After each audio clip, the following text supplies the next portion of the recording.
Welcome back to Mr. Midnight. Tonight, we're traveling to Alaska's most isolated small towns, places so remote that help is hundreds of miles away, and winter darkness lasts for months. But what happens when you realize the real danger isn't the freezing cold or the wild animals? What happens when you discover that the friendly neighbors you've been living with are hiding something that will haunt you forever? These are 7 most disturbing true Alaskan small-town horror stories, and I'm warning you, some of these will make you question everything you thought you knew about survival and trust. If you're new here, subscribe to Mr. Midnight and hit that notification bell because I bring you the scariest true stories every week. Now turn off your lights, because what you're about to hear will make you grateful you don't live in these forgotten corners of Alaska. Let's begin.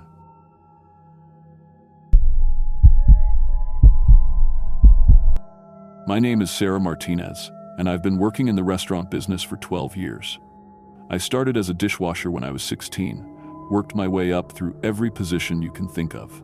I've dealt with angry customers, kitchen fires, food poisoning scares, and staff walkouts during the dinner rush. I thought I'd seen everything the food service industry could throw at me. But what happened during the winter of 2023 inches?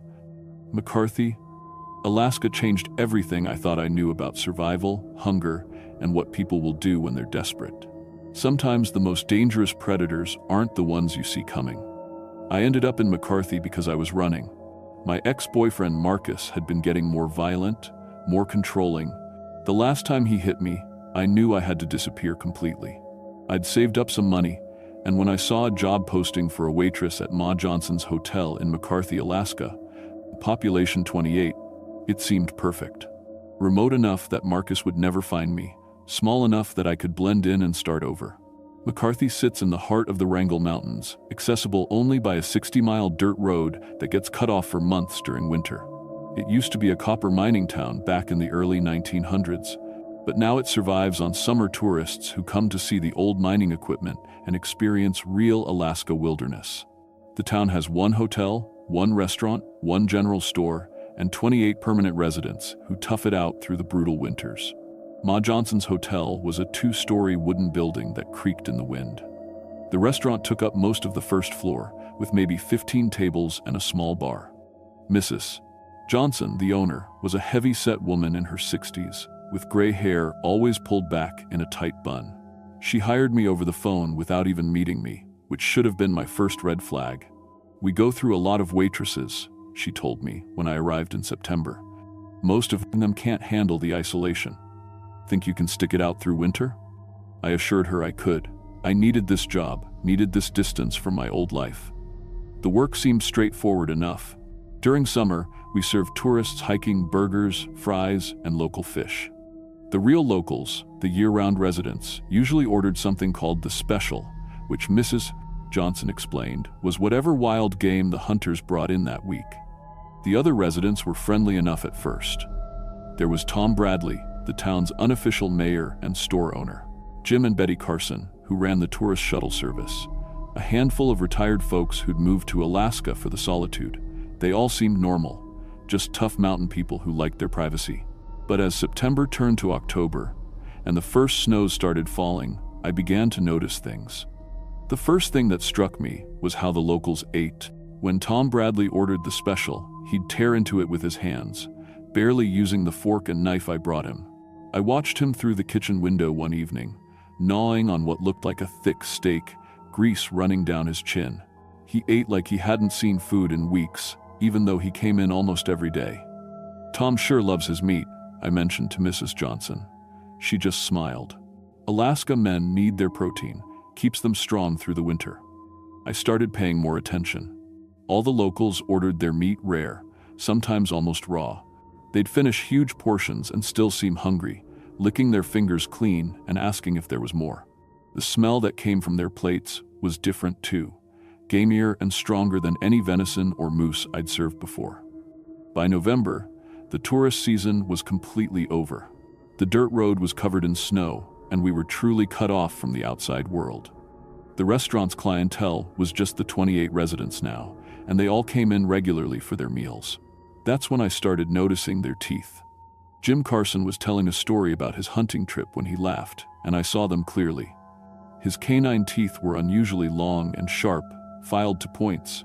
At first, I thought it might be some kind of dental problem, but then I noticed Betty had the same thing.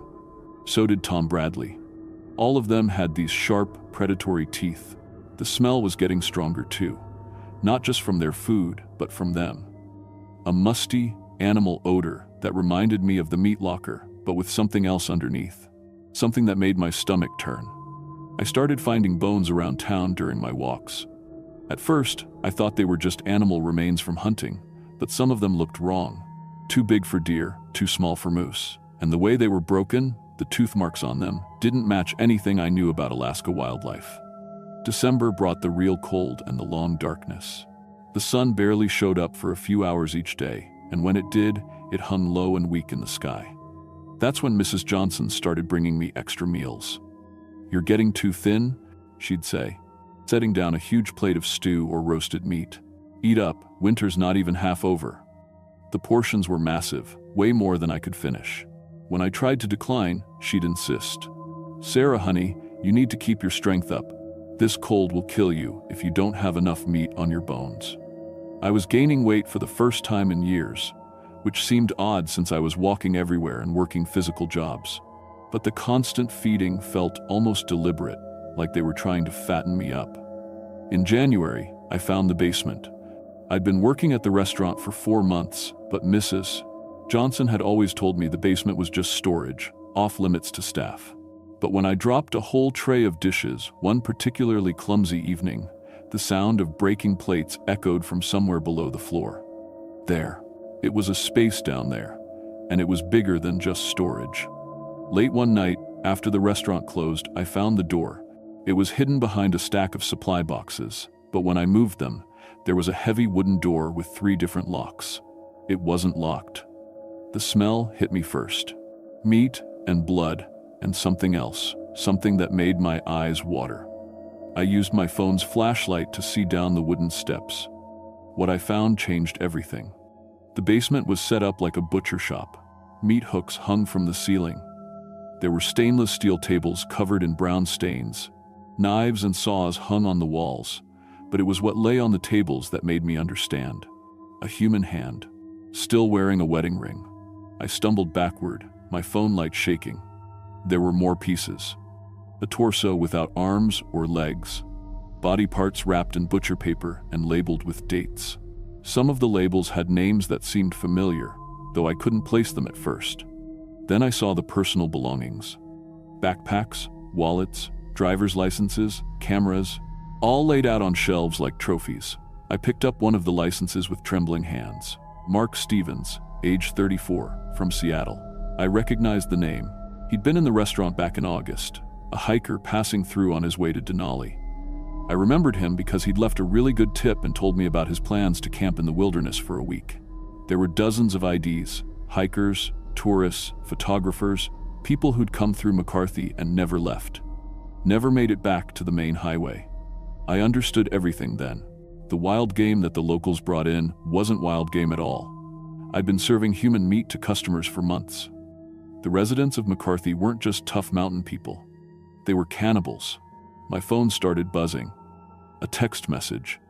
"Sarah, sweetie, you shouldn't be down there. Come upstairs. We need to talk. Mrs. Johnson." My blood went cold. She knew I was here. They'd been watching me. I ran up the stairs, but Mrs. Johnson was waiting in the restaurant with Tom Bradley and Jim Carson. All of them were smiling, showing those sharp teeth. "Sit down, honey," Mrs. Johnson said. "Time you learned how things really work here." Tom Bradley locked the front door and put the key in his pocket. "Started about 30 years ago," he said casually. "Bad winter, really bad. Supply truck got stuck, couldn't get through until spring. We ran out of food by February. Had a choice," Mrs. Johnson continued. "Starve to death or eat old Pete Kowalski after he had his heart attack. Turns out, once you try it, regular meat just doesn't taste the same." Jim Carson was sharpening a knife on a whetstone. Tourists started coming through regular after that, easy pickings. They tell people they're going camping alone, then they disappear in the wilderness. "Who's going to know? We've been feeding you all winter," Mrs. Johnson said. "Getting you nice and plump. Spring feast is coming up, right when tourist season starts again. Sort of a celebration. I looked around the restaurant where I'd worked for months, served food to these people, listened to their stories. The calendar on the wall had a date circled in red. March 15th. 2 weeks away. Previous waitresses?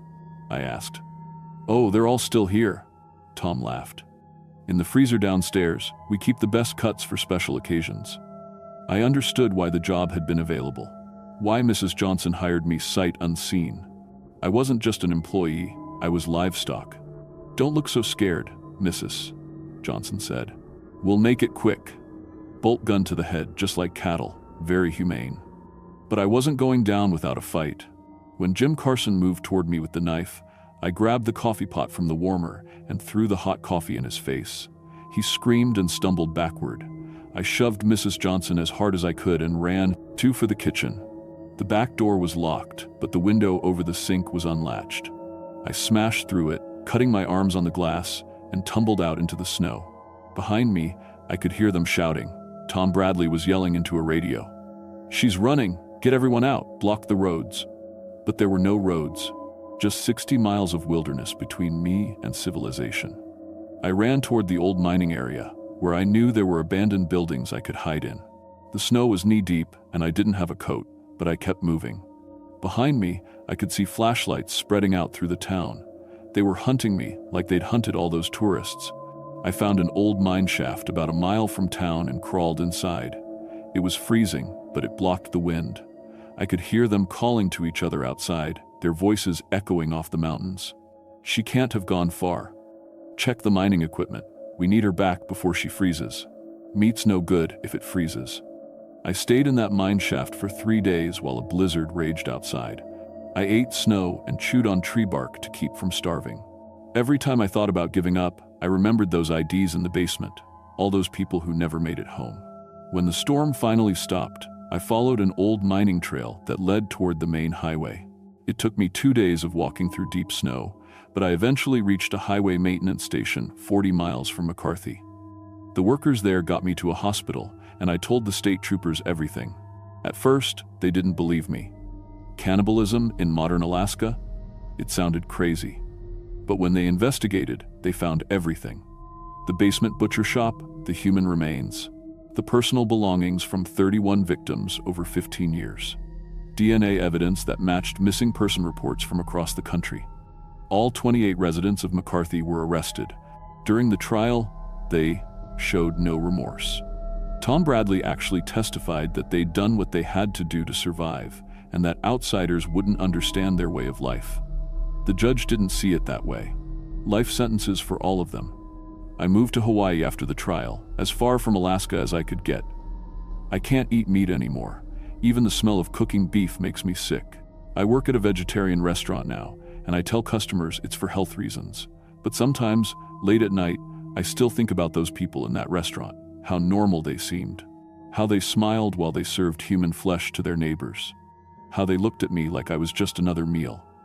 I learned that hunger can turn people into monsters, and that the most dangerous predators are the ones who invite you to dinner.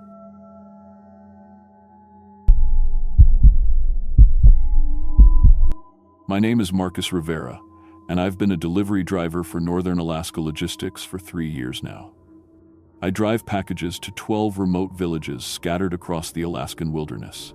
These places are so far from civilization that you can only reach them by snowmobile or small plane during winter. I know every family on my route by name. I've delivered Christmas presents to their kids, medical supplies to their elders, and food when storms cut them off from the world. I always thought the biggest danger in my job was getting caught in a blizzard or my truck breaking down in -40 weather. I had survival gear, emergency beacons, and 20 years of Alaska experience to keep me safe. But what happened this past February changed everything I thought I knew about the wilderness. There are things living in those forests that no survival manual can prepare you for. It started during my regular Monday route to the northern villages. February in Alaska means 18 hours of darkness and snow, so deep it swallows entire trees. My truck is a modified Ford F-450 with studded tires, heated cargo bay, and enough fuel to make the 400-mile circuit without stopping. I've driven this route hundreds of times, but that morning something felt different. The first village on my route is Minto, population 43. It sits on the bank of the Chitanaka River, surrounded by spruce forest that stretches for thousands of miles in every direction. I've been delivering there since I started this job, and the people always come out to greet me. Kids especially love when I arrive because I might have toys or candy their parents ordered online. But when I pulled into Minto that February morning, no one came outside. The village was dead quiet except for the sound of my diesel engine and the wind in the trees. All the houses had their curtains drawn tight, even though it was already past noon. Smoke was coming from chimneys, so people were home, but something was keeping them inside. I parked outside the general store like always and started unloading packages. That's when I saw them, ice footprints in the fresh snow around the building. At first, I thought they were from bears. Alaska has plenty of grizzlies, and they sometimes wander into villages looking for food. But these prints were different. They were shaped like human feet, but 18 inches long with deep claw marks at the toes. I've seen bear tracks my whole life, and these weren't bear tracks. The spacing was wrong too. Whatever made them was walking upright on two legs, taking steps longer than any human could manage. The prints led from the forest, circled the store 3 times, then went back into the trees. Inside the store, I found Sarah Koyukuk hiding behind the counter with her 2 young kids. Sarah's husband runs the village maintenance crew, and she's never been scared of anything in her life. But when she saw me, she actually started crying with relief. "Marcus, thank God," she whispered. "Did you see them out there?" "See what?" I asked, setting down her packages. "The tall ones," her 6-year-old daughter Emma said. "They were looking in our windows last night." Sarah shushed her daughter, but I could see the fear in her eyes. "It's probably just bears," she said, but her voice shook. "Bears get confused this time of year." I wanted to believe that too, but I couldn't stop thinking about those footprints. Bears don't walk in perfect circles around buildings, and they definitely don't leave claw marks that looked almost like fingers. I finished my deliveries in Minto and drove to the next village, Rampart. The road between them is 30 miles of wilderness with no cell phone service and no other traffic. About halfway there, I had to stop suddenly. There were more of those strange footprints crossing the road, but these ones were even weirder. The tracks came down from a steep cliff on the left side of the road, crossed over, and went up another cliff on the right side. The cliff faces were almost vertical, covered in ice and snow. No bear could climb something like that, and definitely not while leaving perfect footprints every few feet like it was walking on flat ground. I got out of my truck and followed the tracks to the base of the cliff. They went straight up the rock face without any scrambling or claw marks you'd see from a normal animal. Whatever made these prints could somehow walk on vertical surfaces like they were stairs. My hands were shaking as I got back in the truck. I'd lived in Alaska my whole life, and I'd never seen anything like this. I tried to radio the other drivers in our company, but we were too far out for radio contact. All I could do was keep driving and hope I'd figure out what was going on. Rampart was even worse than Minto. The general store was completely destroyed from the inside. Shelves were torn apart, metal fixtures were bent and twisted, and there were claw marks gouged deep into the steel walls. It looked like a tornado had hit the place, but tornadoes don't leave claw marks. I found Jim Cochrane, the store owner, hiding in his basement with his rifle across his lap. Jim's a tough old guy who's lived in the bush for 60 years. He's fought off bears, survived plane crashes, and walked 50 miles through a blizzard to get help for his sick wife. Nothing scares Jim Cochrane, but when I found him in that basement, he was shaking so hard he could barely hold his gun. "Jim, what happened up there?" I asked. "The tall, hungry ones," he whispered. "They came in the night. 12 feet tall, Marcus. Arms so long they drug on the ground. Faces like people, but stretched out wrong." Jim described creatures that looked like humans who had been pulled and twisted like taffy. Their limbs were too long, their heads were too narrow, and their fingers ended in black claws. He said they moved wrong too, like their joints bent in, directions that shouldn't be possible. "They didn't want food or money," Jim said. "They just wanted to test everything, pushing on doors, pulling on windows, checking how strong the locks were, like they were learning how to get inside." I helped Jim board up his broken windows and drove him to his sister's house on the other side of the village. The whole time, I felt like we were being watched from the forest. Every shadow between the trees seemed to move, and twice I thought I saw something tall disappearing behind the spruce trunks. My next 3 stops were Manly Hot Springs, Stevens Village, and Circle. Each village had the same story. Strange tracks around the buildings, people hiding indoors, and signs that something large and intelligent had been testing their defenses. In Stevens Village, I found scratches on every door and window in town, like something was checking which ones would be easiest to break. In Circle, the power lines had been cut with surgical precision. Whatever did it knew exactly which wires to cut to knock out electricity without electrocuting itself. That's when I realized these weren't just animals. They understood human technology well enough to disable it. The worst part was the pattern. Every village reported the same thing. The creatures showed up exactly one day after I made my deliveries there. It was like something was following my route, arriving at each place after I left them with fresh supplies. By the time I reached my last stop, a tiny place called Fort Yukon, it was already dark. The village elder, Robert Peter, was waiting for me with most of the other adults. They all had hunting rifles and serious expressions. "Marcus," Robert said, "we need to talk." They brought me into the community center and showed me something that made my blood run cold. Carved into trees all around their village were strange symbols, geometric shapes, and lines that formed complex patterns. The carvings were fresh, cut deep into the bark, with something sharp enough to slice through frozen wood like butter. "These appeared after you left last week," Robert explained. "Every night, there are more of them. We think there's some kind of countdown." He was right. The symbols were getting more complex, building toward something. And based on the pattern, whatever they were counting down to would happen in 2 days. "Robert," I said, "you need to evacuate the village. Get everyone out tonight." "Where would we go?" he asked. "The nearest town is 200 miles away, and we don't have enough fuel or vehicles to move 40 people through the wilderness in winter." He was right. These villages existed in isolation because that's the only way they could survive. Moving everyone in winter would be almost impossible, and there was nowhere to take them anyway. I tried calling my dispatcher on the satellite phone, but when I finally got through, nobody believed me. My supervisor thought I was having a breakdown from the isolation and cold.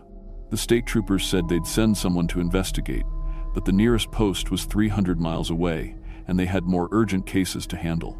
That night, I made a decision that probably saved my life, and definitely changed it forever. Instead of driving back to Fairbanks like I was supposed to, I parked my truck in the forest outside Fort Yukon and waited. I had to see these creatures for myself, even if it meant risking my job and my life. At exactly 3 a.m, they came. 7 shapes emerged from the forest, moving between the trees like ghosts. In the moonlight, I could see Jim Cochrane had described them perfectly. They looked like people who had been stretched on a rack, 12 feet tall with arms that hung almost to the ground. Their faces were human, but pulled long and narrow like reflections in a funhouse mirror. They moved with horrible grace, each step perfectly coordinated with the others. Their joints bent in ways that made my stomach turn, and they communicated with clicking sounds that echoed through the forest like castanets. I watched them work through binoculars from inside my truck. First, they disabled the village generator by pulling specific wires without damaging anything else.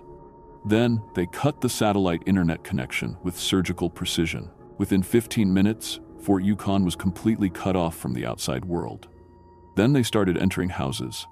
The creatures could somehow open locked doors without breaking them.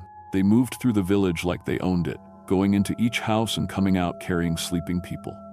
The villagers never woke up. It was like the creatures had drugged them somehow, or maybe they had some natural ability to keep humans unconscious. I wanted to help, but I was one person with a pistol against 7 creatures that stood 12 feet tall and had claws like kitchen knives. All I could do was watch and document what I was seeing. They took every person in the village, 43 men, women, and children, and carried them into the forest. It took them less than an hour to completely empty Fort Yukon without making enough noise to wake anyone up. I followed them at a distance, using my snowshoes to move quietly through the trees. They traveled for miles through terrain that should have been impossible to navigate in the dark, carrying unconscious people like they weighed nothing at all. Finally, they brought their captives to a cave system built into a hillside. The entrance was hidden behind fallen logs and thick brush, invisible unless you knew exactly where to look. I watched them carry the villagers inside, then waited until the creatures moved deeper into the caves before following. What I found inside that cave system still gives me nightmares. The main chamber was huge, carved out of solid rock with tool marks that looked almost human. But the most horrifying part was the cages. Dozens of them, built from logs and rope, each one containing unconscious people from different villages. I recognized faces from Minto, Rampart, Stevens Village, and all the other places on my route. These creatures had been collecting people for months, maybe years. They had villagers I delivered packages to just weeks before, all of them alive but unconscious in primitive prisons. Deeper in the caves, I found evidence that made everything even worse. Bones picked clean and sorted by size, tools made from human remains, and worst of all, smaller cages that looked like they were designed for children. These things weren't just predators. They were farmers, and they'd been raising humans like livestock in the remote Alaskan wilderness. I tried to free some of the captives, starting with Robert Peter from Fort Yukon. But when I opened his cage, he was too drugged to wake up or walk. I'd need help to get even one person out, and there were dozens of them scattered through multiple cave chambers. That's when I triggered their alarm system. I must have stepped on a tripwire or pressure plate hidden in the cave floor. Suddenly, the clicking sounds erupted from every direction, echoing through the tunnels like an angry insect hive. The creatures were calling to each other, coordinating a hunt. I ran through those caves like my life depended on it, because it did. Behind me, I could hear them coming, the scraping of claws on stone, the clicking communication, and footsteps that didn't sound quite human. They moved through their tunnels like they'd memorized every inch, while I was stumbling blind through passages I'd never seen before. Somehow, I found a different exit, a narrow crack that led to an underground stream. The water was so cold it felt like liquid fire, but I jumped in anyway. The current carried me through a flooded passage and out into a river miles from the cave entrance.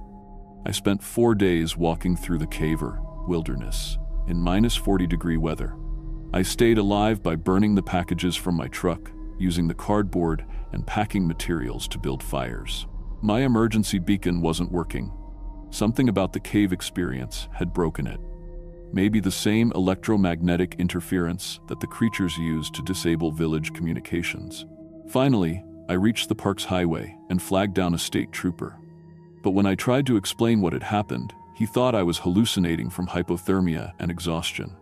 He took me to the hospital in Fairbanks, where doctors said I was lucky to be alive but clearly suffering from severe psychological trauma. When the authorities finally investigated, they found all the villages on my route completely empty. But there were no signs of struggle, no evidence of the creatures, and no trace of the cave system. It was like 400 people had simply vanished into thin air. The worst part was my delivery logs. According to the computer system, I'd been delivering packages to people who had no record of existing. The villages were listed as abandoned in official state records, and they had been for over 20 years. Further investigation revealed that people had been disappearing from remote Alaskan communities for decades. Missing person reports were filed in different jurisdictions, scattered across state and federal agencies, so nobody ever noticed the pattern.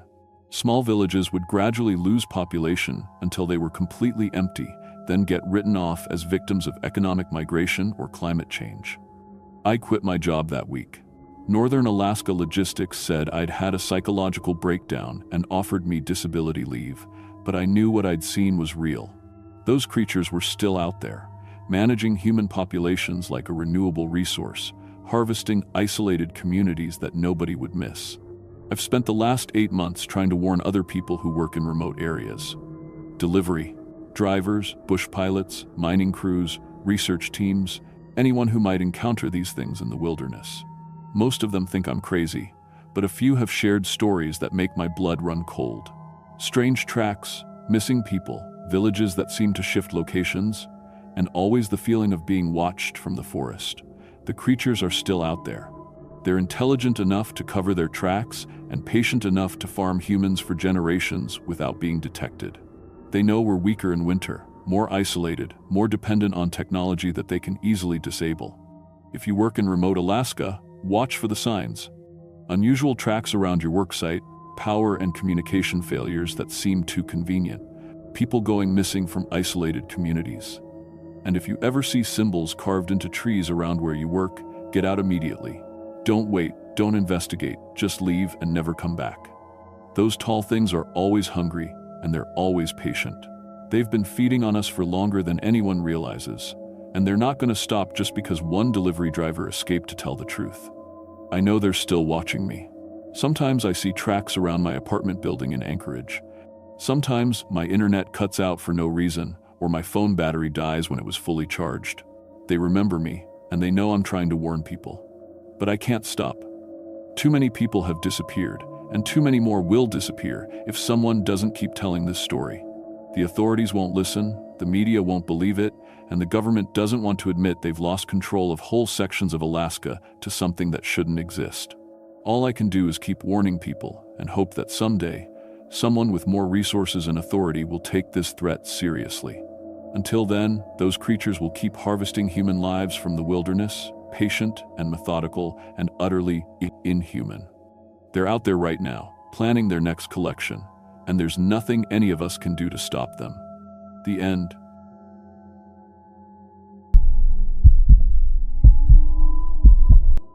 My name is Lisa Martinez, and I've been working gas stations for 6 years now.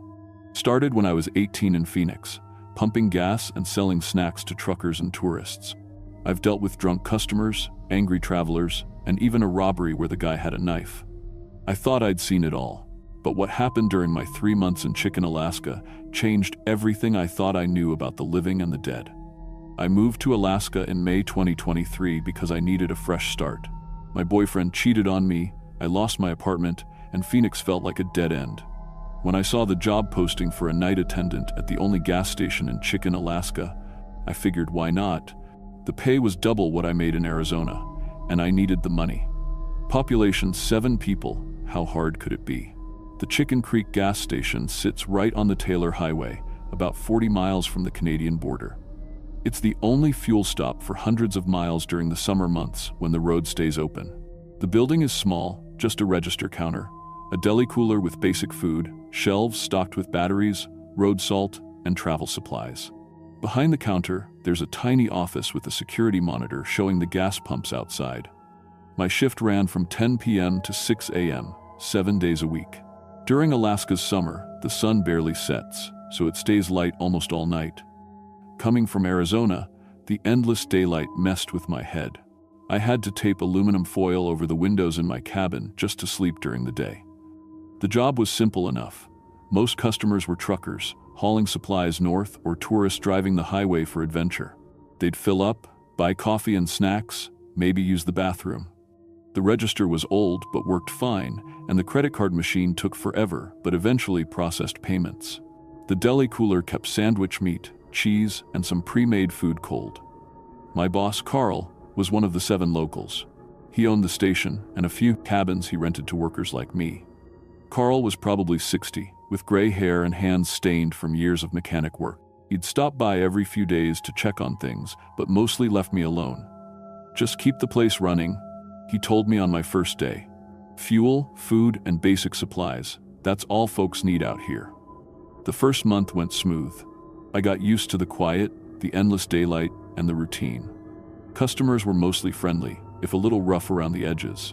Truckers would chat about the road ahead, tourists would ask about local attractions. Nothing weird happened. But in July, things started feeling different. It began with the 2:47 a.m. customers. Every single night, right at 2:47 a.m., the same 5 people would show up.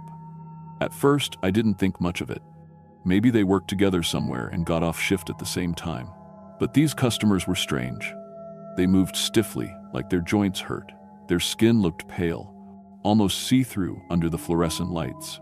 When they talked, their voices sounded flat, like they were reading from a script, and they never blinked. Not once. Their eyes would just stare at me while I rang up their purchases, and sometimes the light would catch their eyes and they'd shine like an animal's.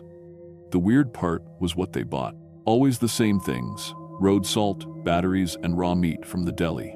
Not sandwich meat, but the raw hamburger and chicken we kept for people camping. They'd each buy exactly 3 pounds of meat, 2 bags of salt, and a pack of batteries.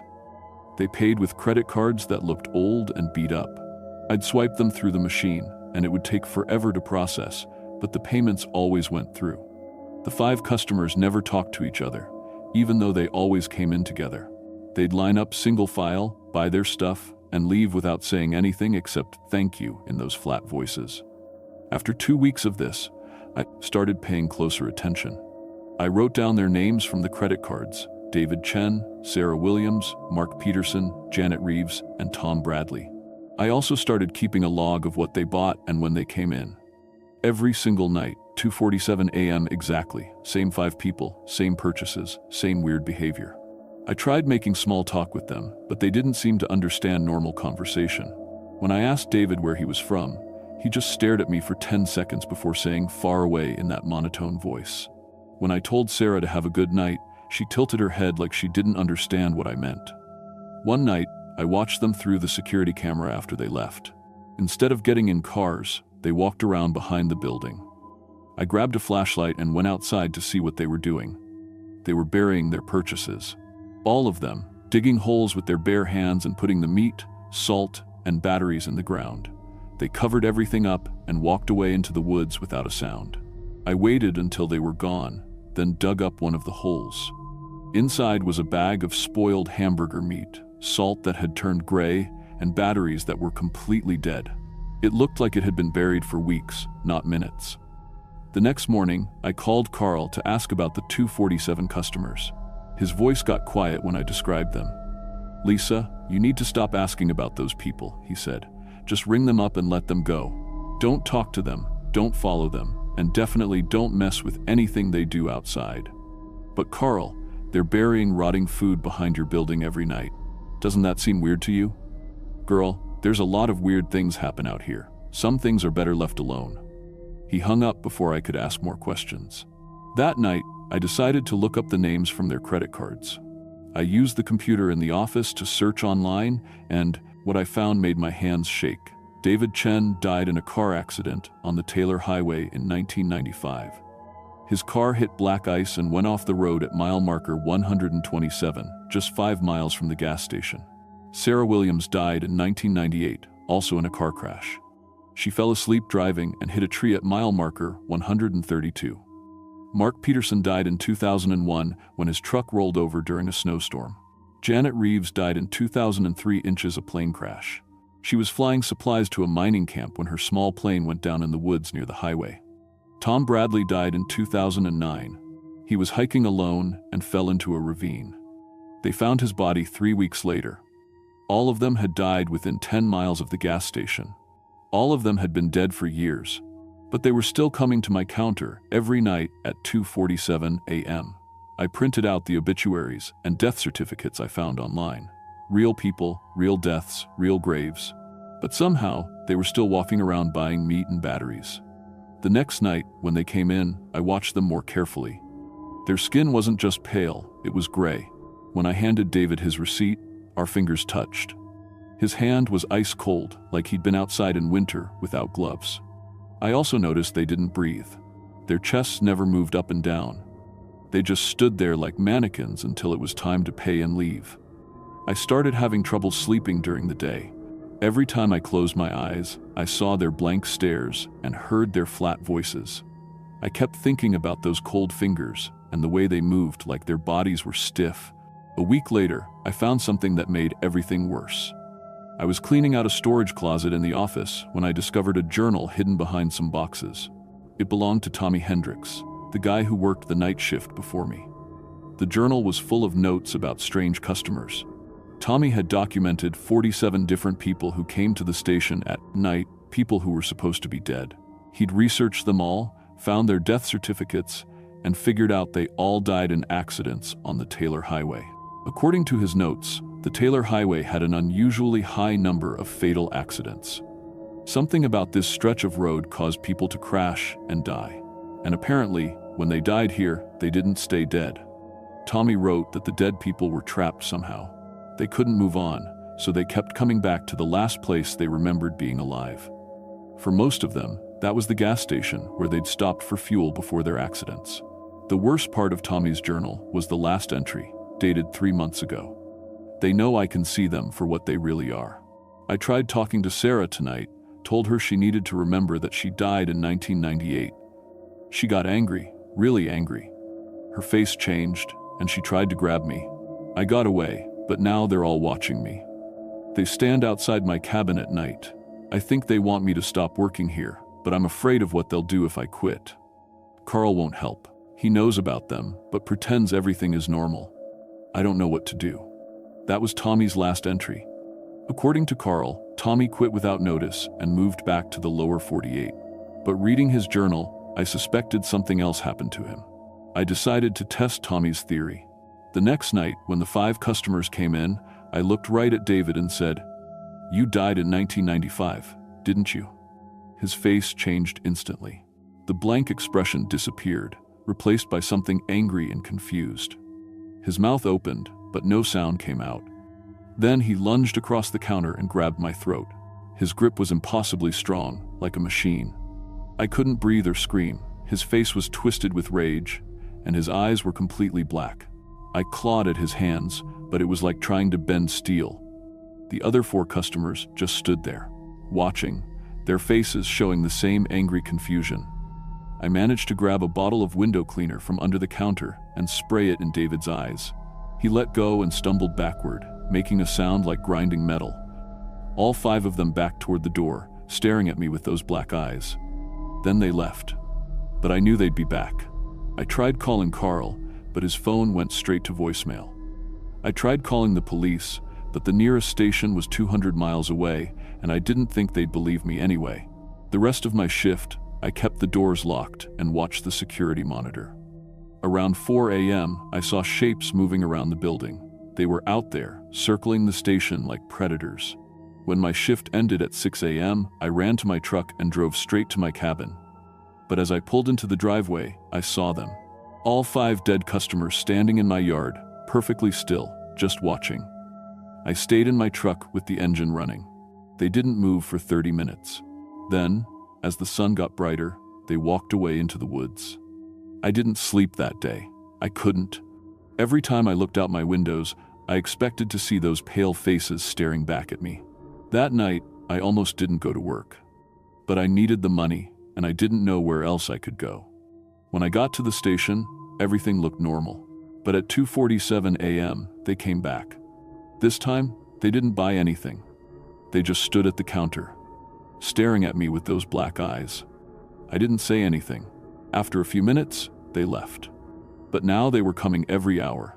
11 p.m., 12 a.m., 1 a.m., 2 a.m.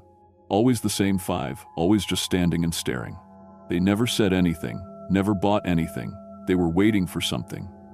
I tried to leave town the next day. I packed my stuff, loaded my truck, and started driving south on the Taylor Highway. But 20 miles from town, my truck just died. The engine made a grinding sound and stopped. I was stranded at mile marker 127, now the exact spot where David Chen had died in 1995.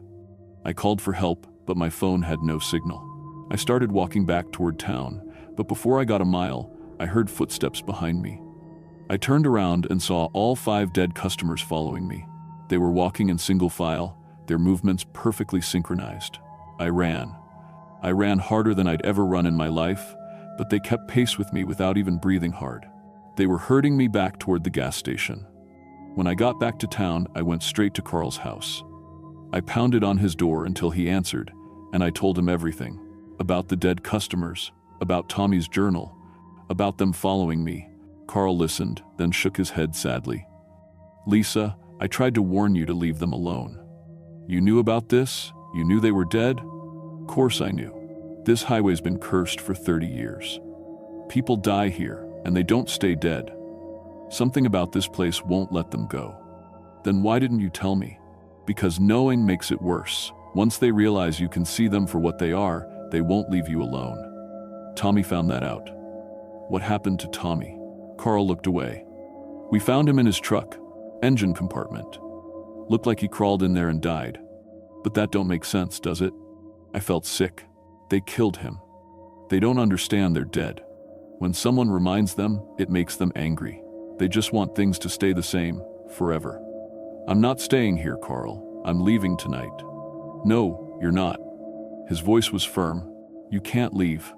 They won't let you. This place needs someone living to serve the dead. That's how it works. I didn't believe him, but that night when I tried to leave again, my truck wouldn't start. The engine was completely dead. I popped the hood and found bones wedged into the engine block. Human bones, Tommy's bones. The dead. Customers had put them there to trap me, just like they'd trapped him. I went back to the gas station because I didn't have anywhere else to go. At 2:47 a.m., the 5 customers came in, but this time, they spoke. You work here now, David said in that flat voice. You serve us, forever. We need the routine, Sarah added. We need someone alive to sell us things. If you try to leave, you'll join us, Mark said. But you won't remember who you were. I understood then. The gas station sat on some kind of supernatural anomaly that trapped the dead. They couldn't move on, couldn't rest, so they just repeated the last things they remembered doing.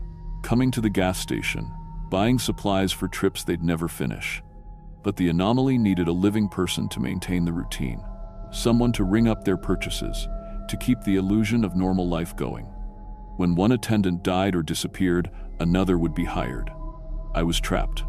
I tried everything I could think of. I tried burning down the building, but the fire went out by itself. I tried calling the authorities, but my phone calls never went through. I tried to destroy the register, but it repaired itself overnight.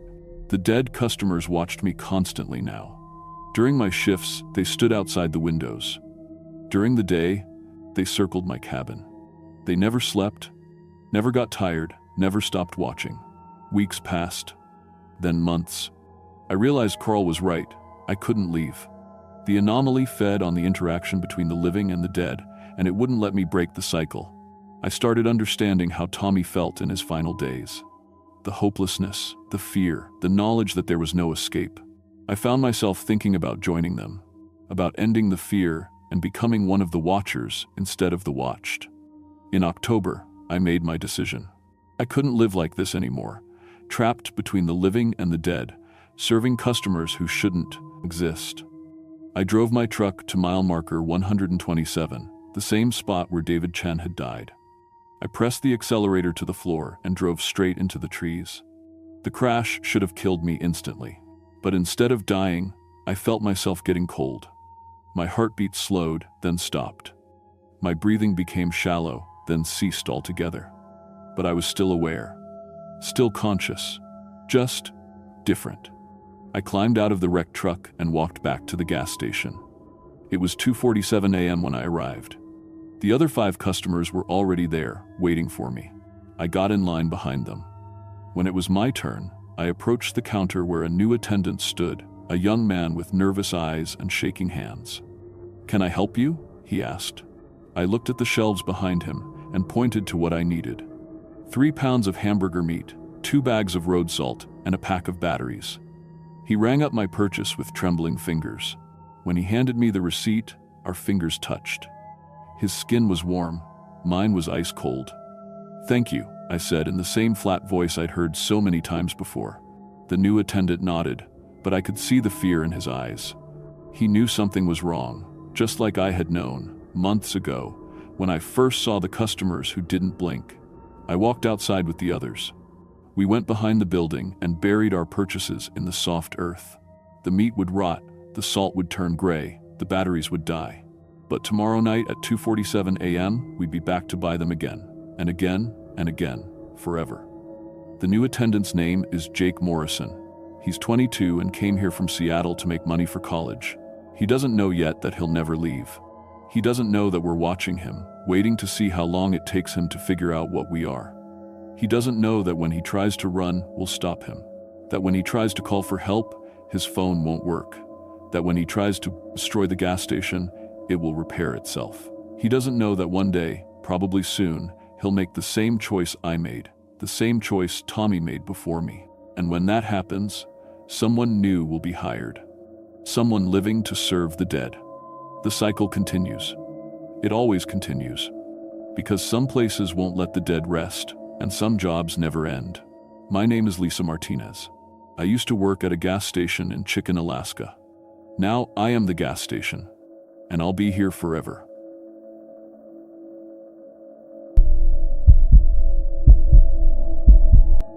My name is Carl Morrison, and I've been doing repair work and odd jobs for 22 years. I started right after high school, working with my uncle's construction crew in Seattle. Over the years, I learned everything: plumbing, electrical work, roofing, you name it. I got my contractor's license when I was 25, but I never liked being tied down to one place or one boss. For the past 15 years, I've been what you might call a traveling handyman. I drive my pickup truck from town to town, especially in Alaska, fixing what needs fixing and moving on. I like the small places where people pay cash and don't ask too many questions. Remote towns where winter is hard and good repair work is worth its weight in gold. I've fixed generators in -40 weather, repaired roofs during storms, and worked in places so isolated that the nearest neighbor was 50 miles away. I thought I'd seen everything a small town could throw at me. I was wrong. What happened in Wiseman, Alaska, during the fall of 2019 changed everything I thought I knew about isolated communities. Some places aren't just remote, they're hiding something. And sometimes, that something has been watching and waiting for someone like me to show up. Section 2. Professional context and setup, I rolled into Wiseman on a Tuesday morning in late September. My truck was loaded with tools, spare parts, and enough supplies to last a month. The town sits about 60 miles north of Fairbanks, right on the edge of the Arctic Circle. Population 14, according to the sign 9, though I'd find out later that number wasn't exactly accurate. Wiseman isn't much to look at. A handful of cabins scattered along a gravel road, a tiny general store, and the old Wiseman Trading Company building that serves as the town's unofficial meeting place. The Koyukuk River runs nearby, and the whole place is surrounded by endless forest and mountains. I'd gotten the job through word of mouth, like most of my work. Someone who knew that Wiseman needed help getting ready for winter. Roofs needed patching, generators needed servicing, and several buildings needed their heating systems checked. Standard stuff, really. The kind of work I could do with my eyes closed. What struck me first was how quiet everything was. Not the peaceful quiet you expect in a small town, but something else. The kind of quiet that makes you look over your shoulder. Even the birds seemed to keep their voices down. The woman who met me at the trading post was named Elena. She was about 50, with graying hair and nervous eyes that kept darting around while she talked. She showed me the list of work that needed doing. Routine maintenance on 6 different buildings, mostly winterization stuff. Good money for a few weeks' work. You'll want to get started early each day, Elena said, checking her watch even though it was only 10 in the morning. We like to have everything wrapped up by sundown. I thought that was a little odd, but small towns have their own rhythms. Maybe they were just early risers. Section 3. First anomaly, The first thing I noticed while setting up my work area was how every building looked like a fortress. I've worked in Alaska long enough to know about weatherproofing and keeping the cold out, but this was different. Every window had bars. Every door had at least 3 deadbolts. Some houses had metal sheeting bolted over their regular siding. At first, I figured it was just extra protection against the cold or maybe break-ins, but the modifications looked expensive, professional, like someone had hired a security company to turn every building into a bunker. The second thing I noticed was how my power tools kept acting up. My cordless drill would slow down even with a fresh battery. My electric saw would cut fine for a few minutes, then bog down like the motor was fighting something. I checked all my equipment that first day, thinking maybe the cold was affecting the batteries, but it was only September. The weather was chilly, but not extreme. By Wednesday morning, my truck was having problems too. The engine would turn over fine, but then it would sputter and die. I've been working on engines for 2 decades. This wasn't a mechanical problem. It was like something was interfering with the electrical system. "Your truck giving you trouble?" Elena asked when she saw me with the hood up. "Electrical issues," I said. "Never had problems like this before." She exchanged a look with an older man named Tom who'd been watching me work. Neither of them seemed surprised. "Happens sometimes," Tom said. "Interference from the mountains, maybe. Radio waves get funny up here." That was my first real hint that something wasn't right. Radio waves don't make truck engines stall out. Section 4. Escalation ***. By Thursday, I was starting to pay closer attention to the people. They were friendly enough during the day, but everyone had this nervous energy. Conversations would stop when I walked up. People would glance at the sky and check their watches constantly. I was working on a generator behind one of the cabins when I found the first set of marks, deep gouges in the metal siding, running in parallel lines like claw marks. But these weren't made by any animal I knew. The scratches went right through the steel sheeting, through quarter-inch metal like it was cardboard. Bears? I asked Elena when I showed her. She looked at the marks and went pale. Something like that. Must be one hell of a bear to cut through steel like this. We have some unusual wildlife up here, she said. That's why we have the curfew. Curfew? 9 p.m. Everyone stays inside after 9 p.m., no exceptions. I'd never heard of a curfew for wildlife, but Alaska has its own way of doing things. Still, I made a mental note to ask more questions. That afternoon, while replacing some wiring in the trading post, I overheard Elena talking to Tom in the back room. "How much longer do you think we can keep this up?" she was saying. "As long as we have to," Tom replied. At least his electrical work isn't making it worse this time. This time, last handyman we had, his equipment interfered with their communications, made them angry. What happened to him? There was a long pause. He left. Quickly. I stopped what I was doing and listened harder, but they'd moved away from the door. Their voices dropped to whispers. ***, Section 5. Climax and Revelation. ***, Friday night, I decided to break the curfew. I'd been hearing things after dark all week, sounds from the forest that didn't match any animal I knew. Mechanical noises mixed with something that sounded almost like growling. My curiosity finally got the better of me. At 9:30 p.m., I grabbed a flashlight and headed toward the tree line behind my cabin. The sounds were coming from deeper in the woods, maybe half a mile out. I'm not usually the type to go wandering around in the dark, but after 22 years of fixing things, I don't like unsolved mysteries. The first thing I saw stopped me cold. Moving between the trees were shapes that shouldn't exist. They looked like animals at first glance, about the size of wolves, but something was wrong with them. Parts of their bodies gleamed like metal in my flashlight beam. Their eyes reflected light like a cat's, but they glowed with an electric blue color that wasn't natural. I clicked off my flashlight and crouched behind a tree, watching. There were at least 6 of them moving through the forest, and they made sounds like machinery, clicks and whirs mixed with animal breathing. As my eyes adjusted to the darkness, I could see more details that made my skin crawl. These things were part animal, part machine. Metal plates were fused with what looked like fur or hide. Their claws were definitely metal, long, curved blades that scraped against rocks and tree bark as they moved. When they turned their heads, I could see mechanical joints in their necks. One of them stopped about 50 feet from where I was hiding. It lifted its head and made a sound that froze my blood. It was calling my name. In my own voice. "Carl," it said in perfect imitation of my voice. "Carl, where are you?" I held my breath and didn't move. The thing called out a few more times, then rejoined the group. They moved on, but I stayed hidden for another 20 minutes before creeping back to my cabin. Saturday morning, I cornered Elena at the trading post. "I know something's going on here," I said. "I saw those things in the woods last night." She looked around to make sure we were alone, then motioned for me to follow her to the back room. "How much did you see?" she asked. "Enough." "What are they?" Elena sighed and sat down heavily. "We call them the hybrids. They showed up about 7 years ago, some kind of military experiment that went wrong." "Military?" "There's an old research facility up in the mountains. Been abandoned for maybe 10 years now.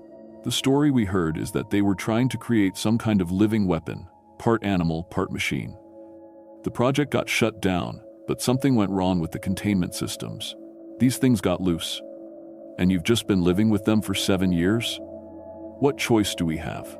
We reported it to the authorities, but every official who came to investigate, well, let's just say they never made it back out to file their reports. These things can mimic human voices perfectly. They've been impersonating government officials, rescue workers, anyone who might bring help." My blood went cold. "How many people?" "We started with 43 residents. Now there's 14 of us left. The rest," she shuddered. We think they're being used for something. Breeding? Maybe. Making more of those things. Jesus Christ, why didn't you leave? Some tried. The creatures can track vehicles, electronics, anything that puts out an electrical signal. They're smart, Carl, smarter than any animal should be, and they're getting smarter every year. That's when Tom walked in, carrying something that looked like an old radio. We've been monitoring their communications, he said. They talk to each other through some kind of electromagnetic signals. Your electrical work this week has been interfering with their network. Interfering how? Making static, disrupting their coordination. They've noticed. Elena and Tom exchanged a worried look. They know you're here, Elena said. And they know you're a threat. Section 6. Climax continuation and escape ***. That night, they came for me. I was lying in my cabin, fully dressed and ready to run, when I heard my truck engine start up outside. But I had the keys in my pocket. I looked out the window and saw one of the hybrids sitting in the driver's seat, its metal claws somehow manipulating the ignition. Then I heard voices calling from the woods. My voice, Elena's voice, Tom's voice, all mixed together in a horrible chorus. Carl, come outside. We need your help, Carl. There's been an accident. The voices were so perfect that for a moment I almost believed them. That's when I realized how the others had been taken. These things could replicate anyone's voice with deadly accuracy. I grabbed my tool bag and slipped out the back window. Elena had told me about the underground bunkers where most of the real residents were hiding. If I could reach the hidden entrance behind the trading post, I might have a chance. The hybrids had surrounded my cabin. I counted at least 8 of them, moving with coordinated precision. Their glowing blue eyes swept back and forth like searchlights. One of them spoke in Elena's voice. Carl, why are you hiding? We're trying to help you. I made it to the trading post and found the hidden hatch Elena had described. It led to a tunnel system that connected several buildings underground. That's where I found the truth about Wiseman's population. There weren't 14 people living in the town, there were 23, all crammed into an underground bunker system they'd built over the past 7 years. The buildings above were mostly decoys, maintained to make the town look normal from the outside. They can detect body heat and electrical activity, Elena explained as she led me through the tunnels. Down here, we're shielded by the earth and metal lining we installed. But my presence had upset their careful balance. The hybrids knew there was an extra person in town, and they were systematically searching every building. That's when Tom came up with a desperate plan. 1. Your electrical equipment has been disrupting their communications, he said. What if we could amplify that interference? Really mess up their coordination? I thought about it. I've got a portable generator and some high-output electrical equipment. If we could create enough electromagnetic noise, it might scramble their signals long enough for us to escape. It was risky. We'd have to go back above ground, set up the equipment, and hope we could create enough chaos to slip away. But staying underground meant slowly starving to death while the hybrids waited us out. We spent 2 hours rigging my generator and power tools to create maximum electrical interference. When we switched everything on at once, the effect was immediate. Through the tunnel walls, we could hear the hybrids making distress sounds, mechanical screeching mixed with animal howls. Now, Elena said. We go now. Section 7, Resolution and Aftermath, ***. Getting 23 people out of Wiseman without vehicles was the hardest thing I'd ever done. We had to travel on foot through 60 miles of Alaska wilderness, moving at night and hiding during the day. The electromagnetic interference had worked better than we'd hoped. The hybrids seemed confused, unable to coordinate their usual hunting patterns. But we knew the effect wouldn't last forever. It took us 4 days to reach the nearest town with working communications. When we finally contacted the authorities, they sent military personnel to investigate. What they found at the abandoned research facility confirmed everything Elena had told me. The project was called Biomech Integration Protocol, an attempt to create the perfect soldier by combining animal instincts with mechanical precision. The funding had come from a black budget program that officially didn't exist. They captured 3 of the hybrids for study. The rest disappeared deeper into the wilderness. The facility was destroyed, and the whole area was classified. I testified to military investigators, but my official report was sealed. The survivors were relocated and given new identities. As far as the outside world knows, Wiseman, Alaska was abandoned due to economic hardship. But I know the truth. And I know that program wasn't the only one.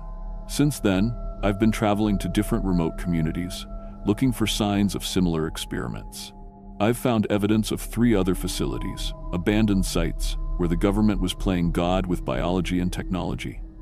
I still do handyman work, but now I have a different purpose. Someone needs to watch for signs that these programs are starting up again. Someone needs to warn people about what's really happening in the dark corners of government research. Because I know they haven't stopped. They're just being more careful about containment. Every time I roll into a new town and see those nervous glances, every time my equipment starts malfunctioning for no reason, I wonder if I've found another Wiseman. Another place where human ambition created something that should never have existed.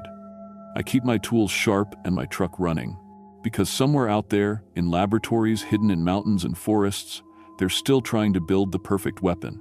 And sometimes, those weapons get loose. The hybrids of Wiseman were just the beginning.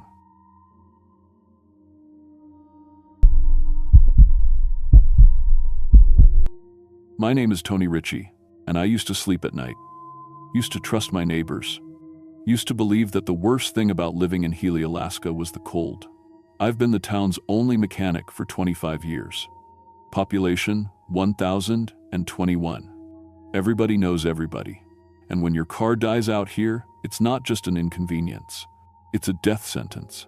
40 below, no cell service. Nearest hospital 2 hours away on a good day. That's why people trust me. That's why they bring me their problems. But last winter, I discovered that some problems in small towns run deeper than frozen engines. Much deeper. And the thing I found living under our main street, Christ, I still wake up screaming some nights, thinking about what it showed me, what it made me understand about the people I've known my whole life. It started in December when Martha Henderson came into my shop crying. Her husband Bob's pickup was mangled. Deep gouges through the steel like giant claws had grabbed it and twisted. But Bob wasn't with her. He's been missing for 3 days, Martha whispered. Found his truck like this outside the Kowalski place. No footprints, no blood, just gone. I'd known Bob for 15 years. Good man. Reliable. The kind of guy who'd give you the shirt off his back. Looking at his destroyed truck, I felt something cold settle in my stomach that had nothing to do with the Alaskan winter. The scratches were wrong, too precise, too deliberate. They looked almost like someone had used industrial equipment to systematically destroy specific parts. SES, the radio, the engine block, the seats. Like whoever did this knew exactly what they were targeting. Martha, I said carefully, you sure Bob didn't have any enemies? Anyone who might want to hurt him? She looked at me like I'd slapped her. Tony, this is Healy. We don't have enemies here, we have neighbors. But that's where she was wrong. Over the next week, I learned that Healy had secrets. Dark ones. The kind that small towns bury deep and never talk about. Jake Morrison brought in his snowmobile next. Same type of damage, same precise destruction. But Jake was different when he came to pick it up. Quiet. Jumpy. He kept looking over his shoulder like something was following him. Jake, you okay? I asked. He grabbed my arm, his grip so tight it hurt. Tony, you ever hear stories about this town? Old stories? I had. Every Alaskan town has its legends. Usually about miners who went crazy from isolation, or native spirits angry about stolen land. But Jake's eyes had a haunted look that made my skin crawl. What kind of stories? The kind where people disappear, he whispered, and where the ones who come back aren't quite right anymore. That night, I stayed late at the shop, going through old repair records. 25 years of fixing vehicles in Healy, and I'd never noticed the pattern before. Every few years, there'd be a cluster of vehicle damage reports, always the same type of destruction, always followed by missing person reports. But here's what made my blood run cold. Some of those missing people had eventually come back, and according to my records, they'd brought their vehicles in for repairs afterwards. Normal repairs, like nothing had happened. I pulled out the files on Bob Henderson's previous visits. 3 years ago, he'd brought in his truck for routine maintenance. But looking at the paperwork now, I noticed something I'd missed before. The mileage was wrong. Way wrong. like he'd driven hundreds of miles that didn't exist on any map. And his signature looked different. Similar, but off. Like someone had been practicing how to write his name. I started paying closer attention to my customers, really looking at them. And that's when I noticed things that should have been obvious years ago. Sarah Chen came in for an oil change the week after her snowmobile incident, but Sarah moved differently now. Her walk was too stiff, too measured, like she was concentrating hard on how to move her own legs. And when she smiled at me, it didn't reach her eyes. "How's everything, Sarah?" I asked. "Everything is fine, Tony," she said. But her voice was flat, emotionless, like she was reading from a script. I watched her through the window as she left. She walked to the street corner, then just stood there for 10 minutes, staring at nothing. When a car came, she turned and waved at the driver with mechanical precision. The car stopped, and I saw the driver's face through the windshield. It was Bob Henderson, the Bob Henderson who'd been missing for 2 weeks. He looked right at me through my shop window and smiled. But it wasn't Bob's smile. It was too wide, showing too many teeth, and his eyes were completely black. That night, I broke into the town records office. I had to know what was happening. What I found in the basement files made me understand why Martha Henderson had been so afraid and why she'd stopped asking questions about her husband. The records went back 70 years. Missing person reports, always in clusters, always followed by resolution reports when the missing people returned. But the handwriting in the resolution reports was always the same. Every single one, like the same person had been filling them out for decades. But the worst part was the medical examiner's reports. Hidden in a locked file cabinet were autopsy records for people who were supposed to be alive. Bob Henderson had an autopsy report dated 3 days after I'd seen him driving down Main Street. Cause of death: complete cellular replacement with unknown organic material. According to the report, what came back wearing Bob's face wasn't Bob at all. It was something else. Something that had learned to perfectly mimic human appearance and behavior. And there were dozens of these reports. Dozens of people in Healy who weren't people anymore. I realized I'd been living in a town full of imposters for years, maybe decades. People I'd known, trusted, worked for, all of them replaced by something that could wear human faces like masks. But the most terrifying question was, how many of them were there? And how long before they decided they didn't need the real Tony Ritchie anymore? The next morning, I found my shop's security system had been tampered with. Someone had been inside, but nothing was stolen. Instead, I found my tools arranged in perfect geometric patterns. My wrenches laid out in size order. My spare parts organized with inhuman precision. And on my workbench, written in motor oil, was a message. "We know you know." I should have run. Should have packed up and left Healy that morning. But where could I go? How far had this spread? For all I knew, the whole state was full of these things. These perfect human mimics that had been slowly replacing real people for generations. Instead, I decided to find out what they really were. And that decision almost cost me more than my life. It almost cost me my humanity. I followed the fake Sarah Chen home that night. She lived in the same house, drove the same car, even had the same cat. But she fed the cat motor oil instead of food, and the cat drank it happily. I watched through her window as she sat in her living room, perfectly still for 4 hours straight. No TV, no book, no phone, just sitting and staring at the wall with those empty black eyes. At exactly midnight, she got up and walked outside. I followed her through the snow, staying far enough back that she wouldn't notice me.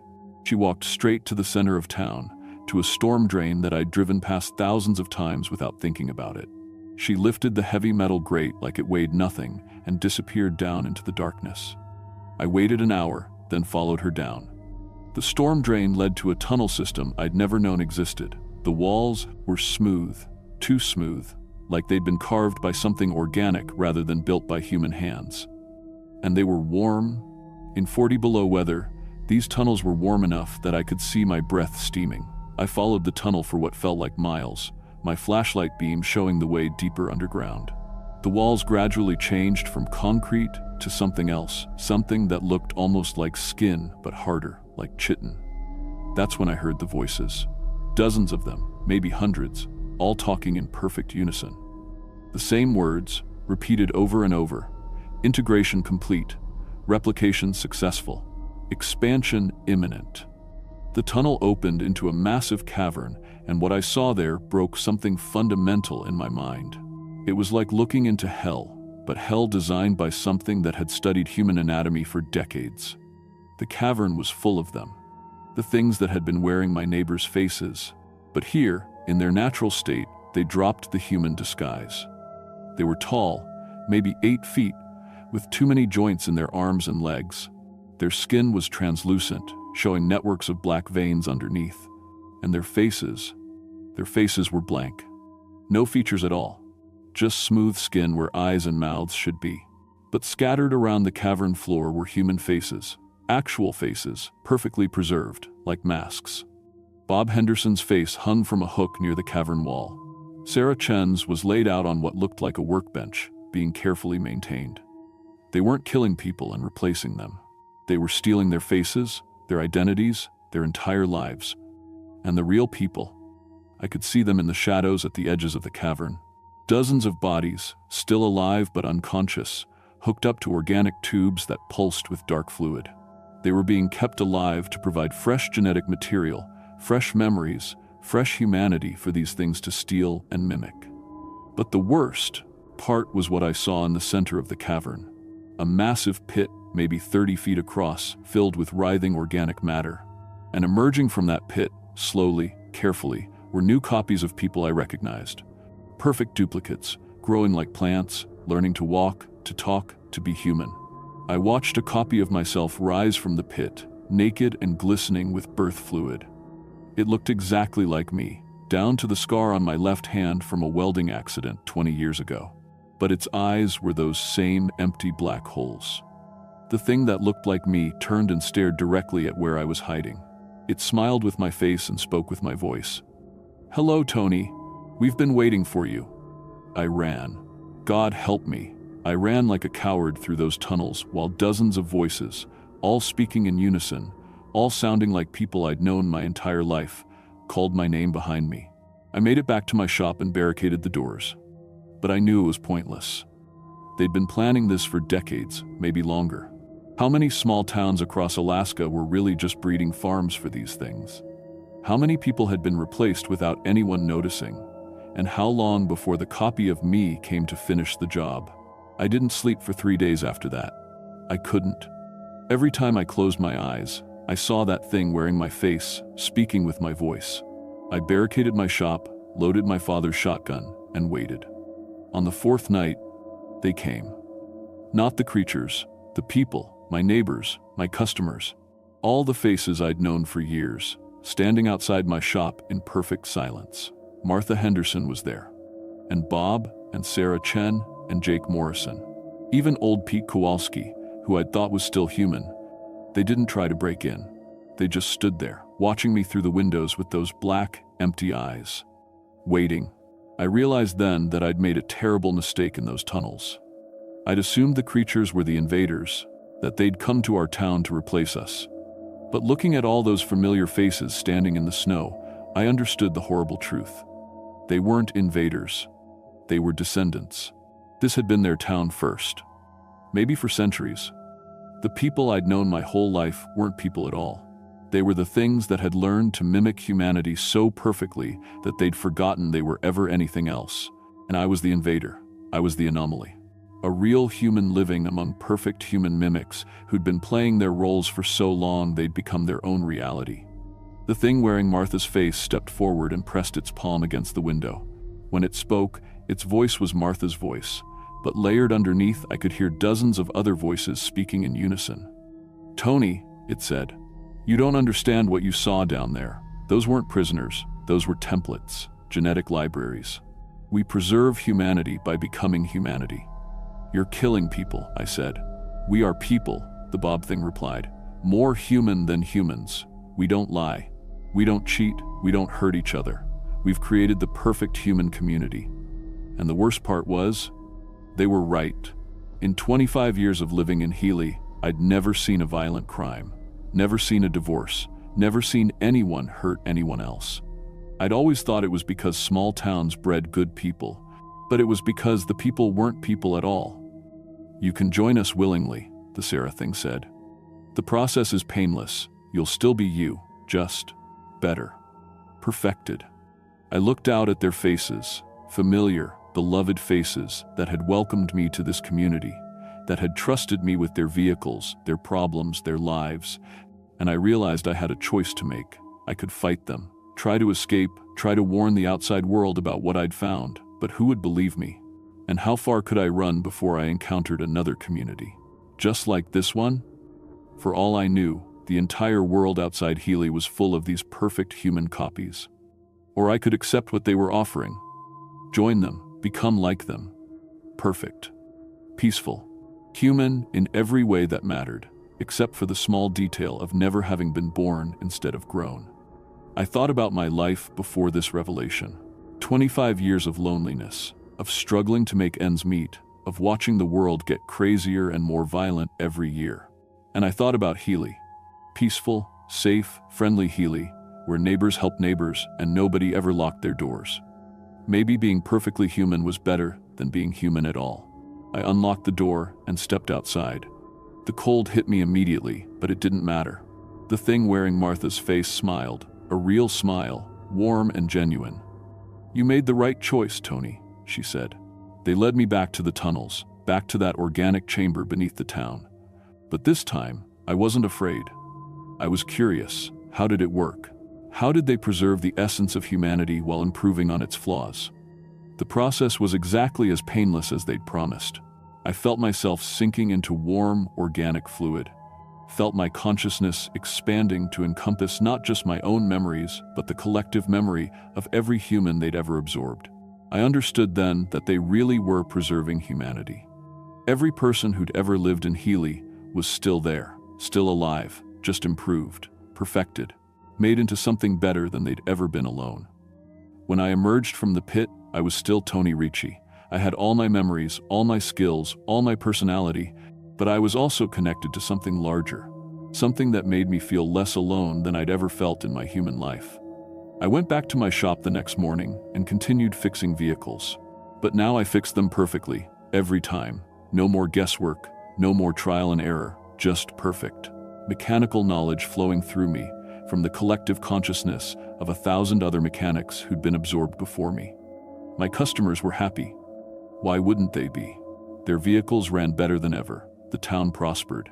Crime remained non-existent. Children played safely in the streets while their parents worked jobs they found fulfilling and meaningful. We were building the perfect human community, one person at a time. And when new people moved to Healy, real humans, drawn by our reputation for safety and friendliness, we welcomed them with open arms. We showed them around town, introduced them to their neighbors, helped them settle in, and eventually, when they were ready, we helped them become perfect too.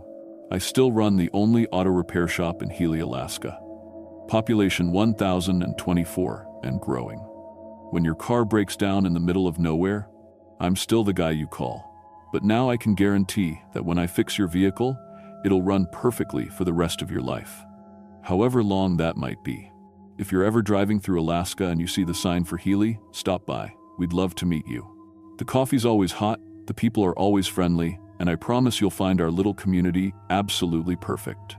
Just perfect enough that you'll never want to leave. And after a few days, you won't want to be anywhere else. You won't want to be anyone else. You'll want to be perfect too. Trust me, I'm a mechanic. I know how to fix things, even things that aren't broken yet.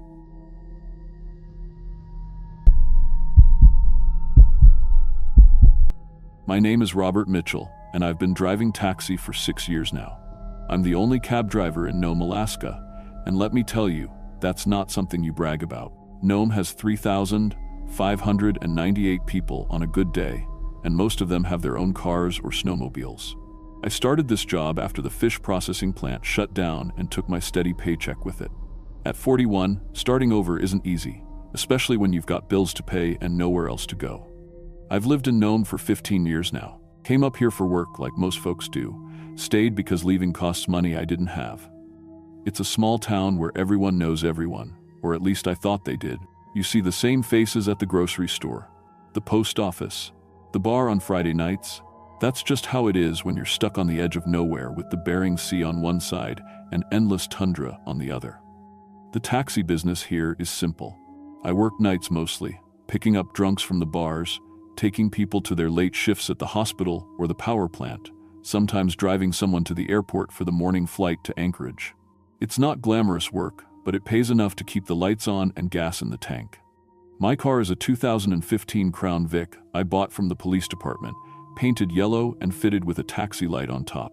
Nothing fancy, but it runs good in the snow and has enough room for passengers and their bags. Winter nights in Nome are something else. We're talking about 18 hours of darkness, temperatures that'll freeze your breath, and wind that cuts through everything. Most people stay inside unless they absolutely have to go somewhere. That's when I get my calls. The hospital workers getting off their shift at midnight, the guys from the mine heading home after a long day.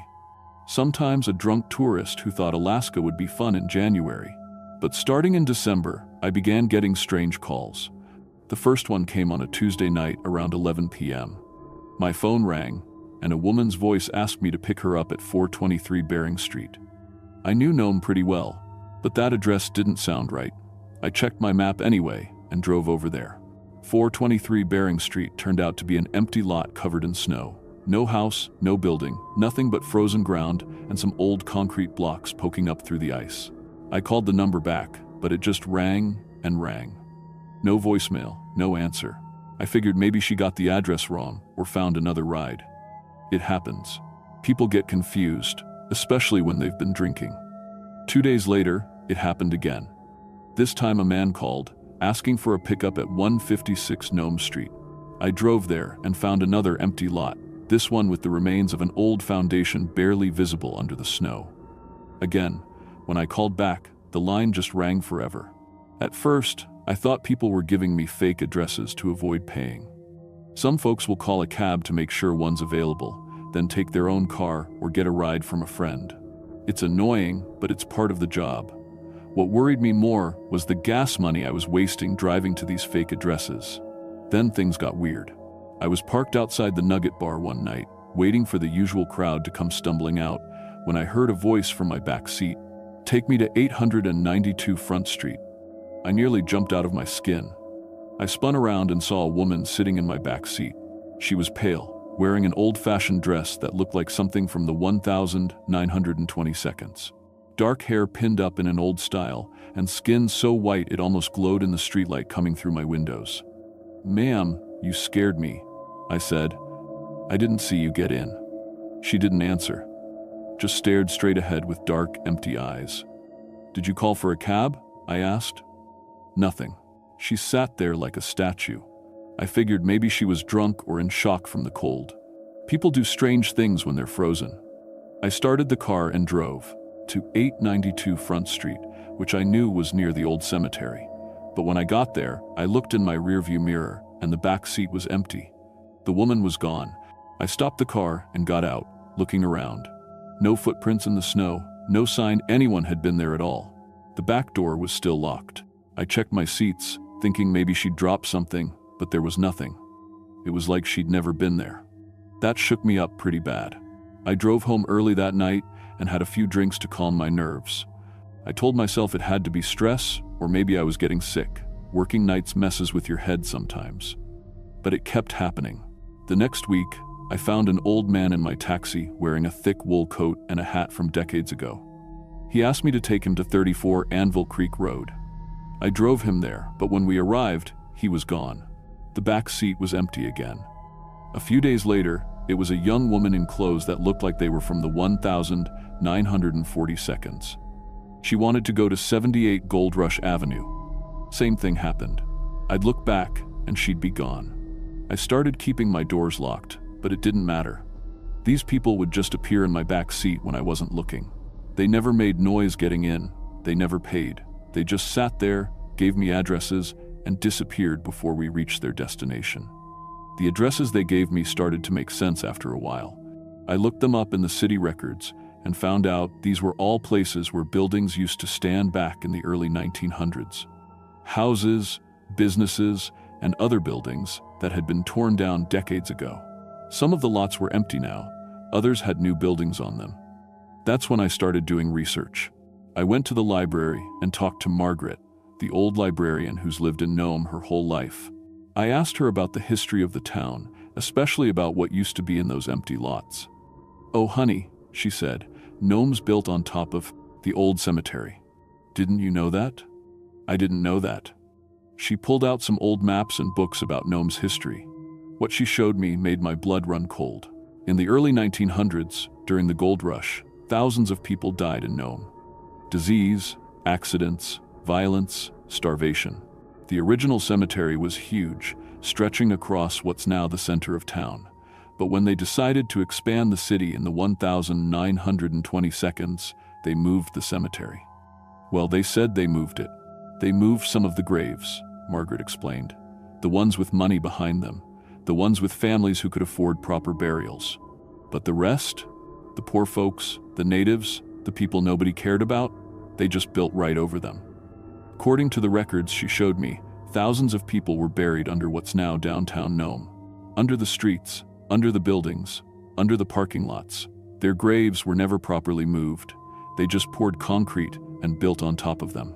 "The city's been covering it up for decades," Margaret whispered, looking around to make sure nobody else was listening.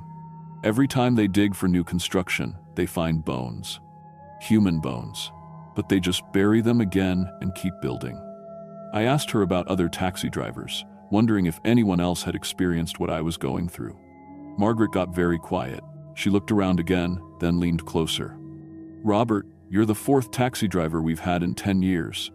The other 3 all quit suddenly. One of them, Jimmy Torres, started talking about seeing passengers who weren't there. People thought he was losing his mind. He moved to Anchorage and wouldn't talk about why he left." She pulled out an old newspaper clipping from 1998. The headline read, "Local taxi driver found dead in apparent suicide."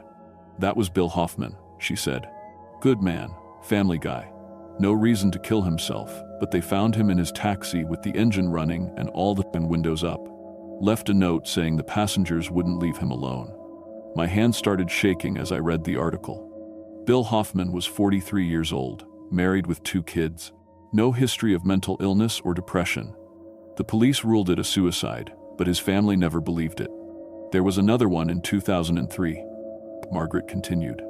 "Tom Eucla, native guy, really knew the area. He started having blackouts while driving, would wake up in strange places with no memory of how he got there.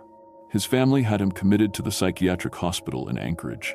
He's still there, far as I know." I left the library that day with copies of old maps showing where the original cemetery had been. When I compared them to my taxi routes, I realized something terrible. Every place I'd picked up these strange passengers was exactly where the old graves used to be. And every address they gave me was a place where people had lived before they died and were buried in that cemetery. The spirits weren't just random passengers. They were the dead trying to go home. That night, I decided to test my theory. I drove to one of the spots where I'd picked up a passenger before and parked there. I waited in the dark with my engine running. At exactly midnight, she appeared.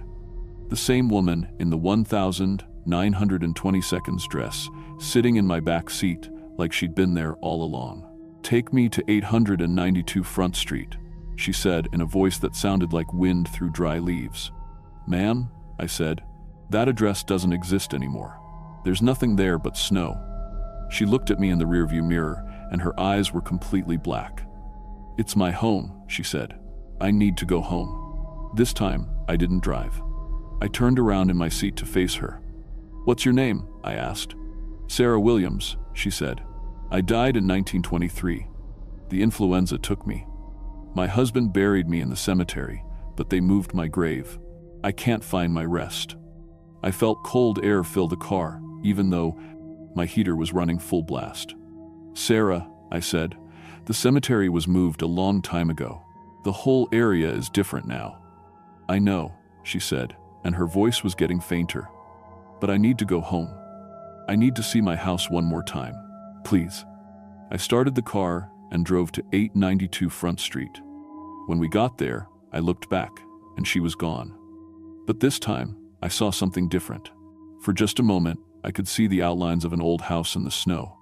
A wooden house with a front porch and flower boxes under the windows. Then it faded away, and there was just empty ground again. Over the next few weeks, I started talking to these spirits instead of just driving them around. I learned their names, how they died, when they lived. There was Samuel Chen, who died in a mining accident in 1901, Mary Running Bear, a native woman who died of starvation in 1902 when the salmon runs failed, John Patterson, who froze to death in 1919 when his car broke down outside town. They all told me the same thing. They couldn't rest because their graves had been disturbed. The city had built right over their bones, and their spirits were trapped between the world of the living and the dead. But the more I talked to them, the stranger things got. I started having blackouts while driving. I'd be talking to a passenger one minute, and the next thing I knew, I'd wake up in my taxi somewhere completely different with no memory of how I got there. The first time it happened, I woke up in the old cemetery on the outskirts of town. My hands were covered in dirt, and there was a shovel in my back seat that I'd never seen before. I was parked next to a fresh hole in the ground, and there were bones scattered around it, human bones. I panicked and filled the hole back in, but I couldn't shake the feeling that I hadn't been in control of my own body. Something else had been driving my taxi, using my hands to dig up those graves. It happened again a few nights later. This time I woke up behind the post office with dirt under my fingernails and bones in a plastic bag on my passenger seat. Old bones, yellowish and cracked with age. I didn't remember digging them up, but there they were. I started staying awake for days at a time, drinking coffee and energy drinks to keep from blacking out. But it didn't help. The spirits were getting stronger, and they were taking control of my body, whether I was awake or not. I found a journal in my glove compartment that I didn't remember writing. In my own handwriting, it said things like, "Sarah Williams needs her wedding ring. Buried at 423 Bering Street under 6 feet of concrete. Samuel Chen's bones are under the hardware store. He wants to be moved to the new cemetery." The city knows. They've always known. They choose taxi drivers because we work alone and nobody would believe us. That last part made me realize something horrible. I went back to Margaret at the library and asked her more questions about the previous taxi drivers. "Robert," she said, "I probably shouldn't tell you this, but all of you were hired the same way. The city puts out the taxi license for bid, but they only advertise it in places where men with no family would see it. Men who live alone, men with no close friends, men who wouldn't be missed if something happened to them." "What do you mean?" "Think about it. Jimmy Torres was a divorced guy with no kids. Bill Hoffman's family moved away right before he got the job. Tom Uklo was estranged from his relatives. And you, Robert, you've got no family in Alaska, no close friends. If you disappeared tomorrow, who would look for you?" She was right. I'd been so focused on surviving after losing my job that I hadn't built any real relationships in Nome. I was the perfect target for whatever was happening to me. That night, I decided to fight back. I drove to the city hall and broke in through a back window. I knew it was illegal, but I needed answers. I searched through file cabinets until I found what I was looking for. There were reports going back to 1965 about incidents involving taxi drivers, dozens of complaints about drivers acting strangely, having blackouts, digging up construction sites. But every report was marked "no action taken" and signed by the city manager. I found a folder labeled Cemetery Relocation Project 1924. Inside were the original plans for moving the graves, along with cost estimates and contractor bids. But there was also a memo from the city council that made me sick to my stomach. The memo said they decided to only move 200 graves out of the estimated 3,000 inches the cemetery. The rest would be incorporated into the foundation materials of new buildings. They estimated it would save the city $50,000, which was a fortune back in 1924. There were lists of the graves they'd moved and the ones they'd left behind. The moved graves belonged to wealthy white families, business owners, and city officials. The ones they left behind were miners, natives, immigrants, poor people, and anyone else the city didn't think mattered. But the worst part was a note at the bottom of the memo: taxi service contract to be maintained by city to monitor cemetery disturbance incidents. Drivers to be selected from transient population with minimal local connections. They'd been using taxi drivers as a way to deal with the angry spirits for almost 100 years. When the spirits got too active, they'd possess the taxi driver and make him dig up bones or move remains. When the driver got too crazy or started talking too much, they'd either have him committed or he'd kill himself from the stress. I was just the latest in a long line of men they'd sacrificed to keep their secret buried. I took pictures of everything with my phone and copied the files. Then I called the FBI office in Anchorage and told them I had evidence of a federal crime: murder, conspiracy, violation of native burial rights, fraud.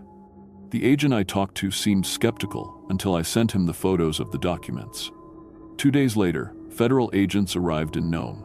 I met them at the airport and drove them around town, showing them where the graves were supposed to be and where I'd been digging up bones during my blackouts. I told them everything, even the parts about the spirits, figuring they'd think I was crazy but would still investigate the documents. Agent Sarah Murphy was the lead investigator. She was native Alaskan herself, from a village near Fairbanks, and she understood better than the others what had really happened here. "Robert," she said, "what you're describing sounds like spiritual unrest. In our culture, disturbing graves without proper ceremony causes the spirits to become angry and trapped. You've been helping them try to fix what was done to them." Over the next month, federal investigators tore Nome apart. They brought in ground-penetrating radar and found thousands of unmarked graves under the city. They excavated construction sites and found human remains mixed in with concrete and steel foundations. They discovered that the city government had been covering up the finds for decades, paying off contractors and construction workers to keep quiet. The evidence was overwhelming. Nome had been built on top of a mass grave, and the city had known about it all along. But the strangest thing happened during the investigation. As soon as the federal agents started properly documenting the remains and treating them with respect, my blackouts stopped. The spirits stopped appearing in my taxi. It was like they finally felt heard, like someone in authority was taking their situation seriously. Agent Murphy brought in native elders from around Alaska to perform proper burial ceremonies for the remains they found. They held traditional funerals for people who'd been dead for over 100 years, giving them the respect and peace they'd been denied. In the end, 47 city officials were arrested on federal charges. The mayor, the city manager, 3 city council members, and dozens of contractors and construction supervisors. Some of them had been covering up the mass graves for their entire careers. The city was forced to pay $50 million in damages to native communities around Alaska. They had to relocate dozens of buildings and properly rebury all the remains they found. The whole downtown area was basically rebuilt from the ground up. As for me, I stopped driving taxi the day the FBI agents arrived. I couldn't handle being behind the wheel anymore, not after months of waking up in strange places with no memory of how I got there. The possession experiences had messed with my head in ways I'm still dealing with. I work at the new cultural center now, helping native communities research their family histories and locate missing relatives. It's not much pay, but it feels like the right thing to do. Like maybe I can make up for all those years the city used me to keep their secret buried. I still have memory problems from the months when the spirits were taking control of my body. Sometimes I'll be in the middle of a conversation and forget what I was saying. Sometimes I wake up with no memory of the previous day. The doctors in Anchorage say it might be permanent, that spiritual possession can cause lasting brain damage. But the spirits don't visit me anymore. When I drive around Nome now, the back seat of my car stays empty. I think they're finally at rest, now that their bones have been properly buried and their story has been told. If you're ever in Nome, you can visit the memorial they built where the original cemetery used to be. There are 3,247 names carved in black granite, representing all the people whose graves were destroyed when the city was built. Sarah Williams is there, and Samuel Chen, and Mary Running Bear, and all the others who used to ride in my taxi, trying to find their way home. I still think about them sometimes, especially on winter nights when the snow is falling and the wind is howling across the tundra. I wonder if they're really at peace now, or if they're still out there somewhere, waiting for the next lonely taxi driver to help them find their way home. But I hope they're resting easy. They deserve that much.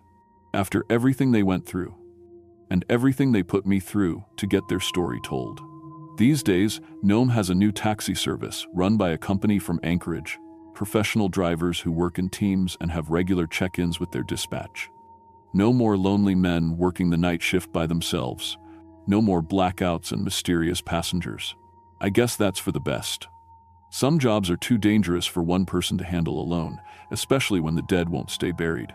And sometimes, Late at night when I'm walking home from the cultural center, I swear I can still hear voices on the wind, thanking me for listening, thanking me for helping them find peace. But maybe that's just the memory damage talking. Maybe it's just the wind. Either way, I'm glad their story finally got told, even if it cost me my sanity to tell it.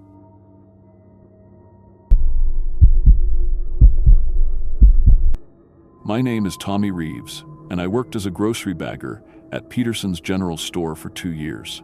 At 16, I was the youngest employee at the only store in Pilot Point, Alaska, INT6, population 68.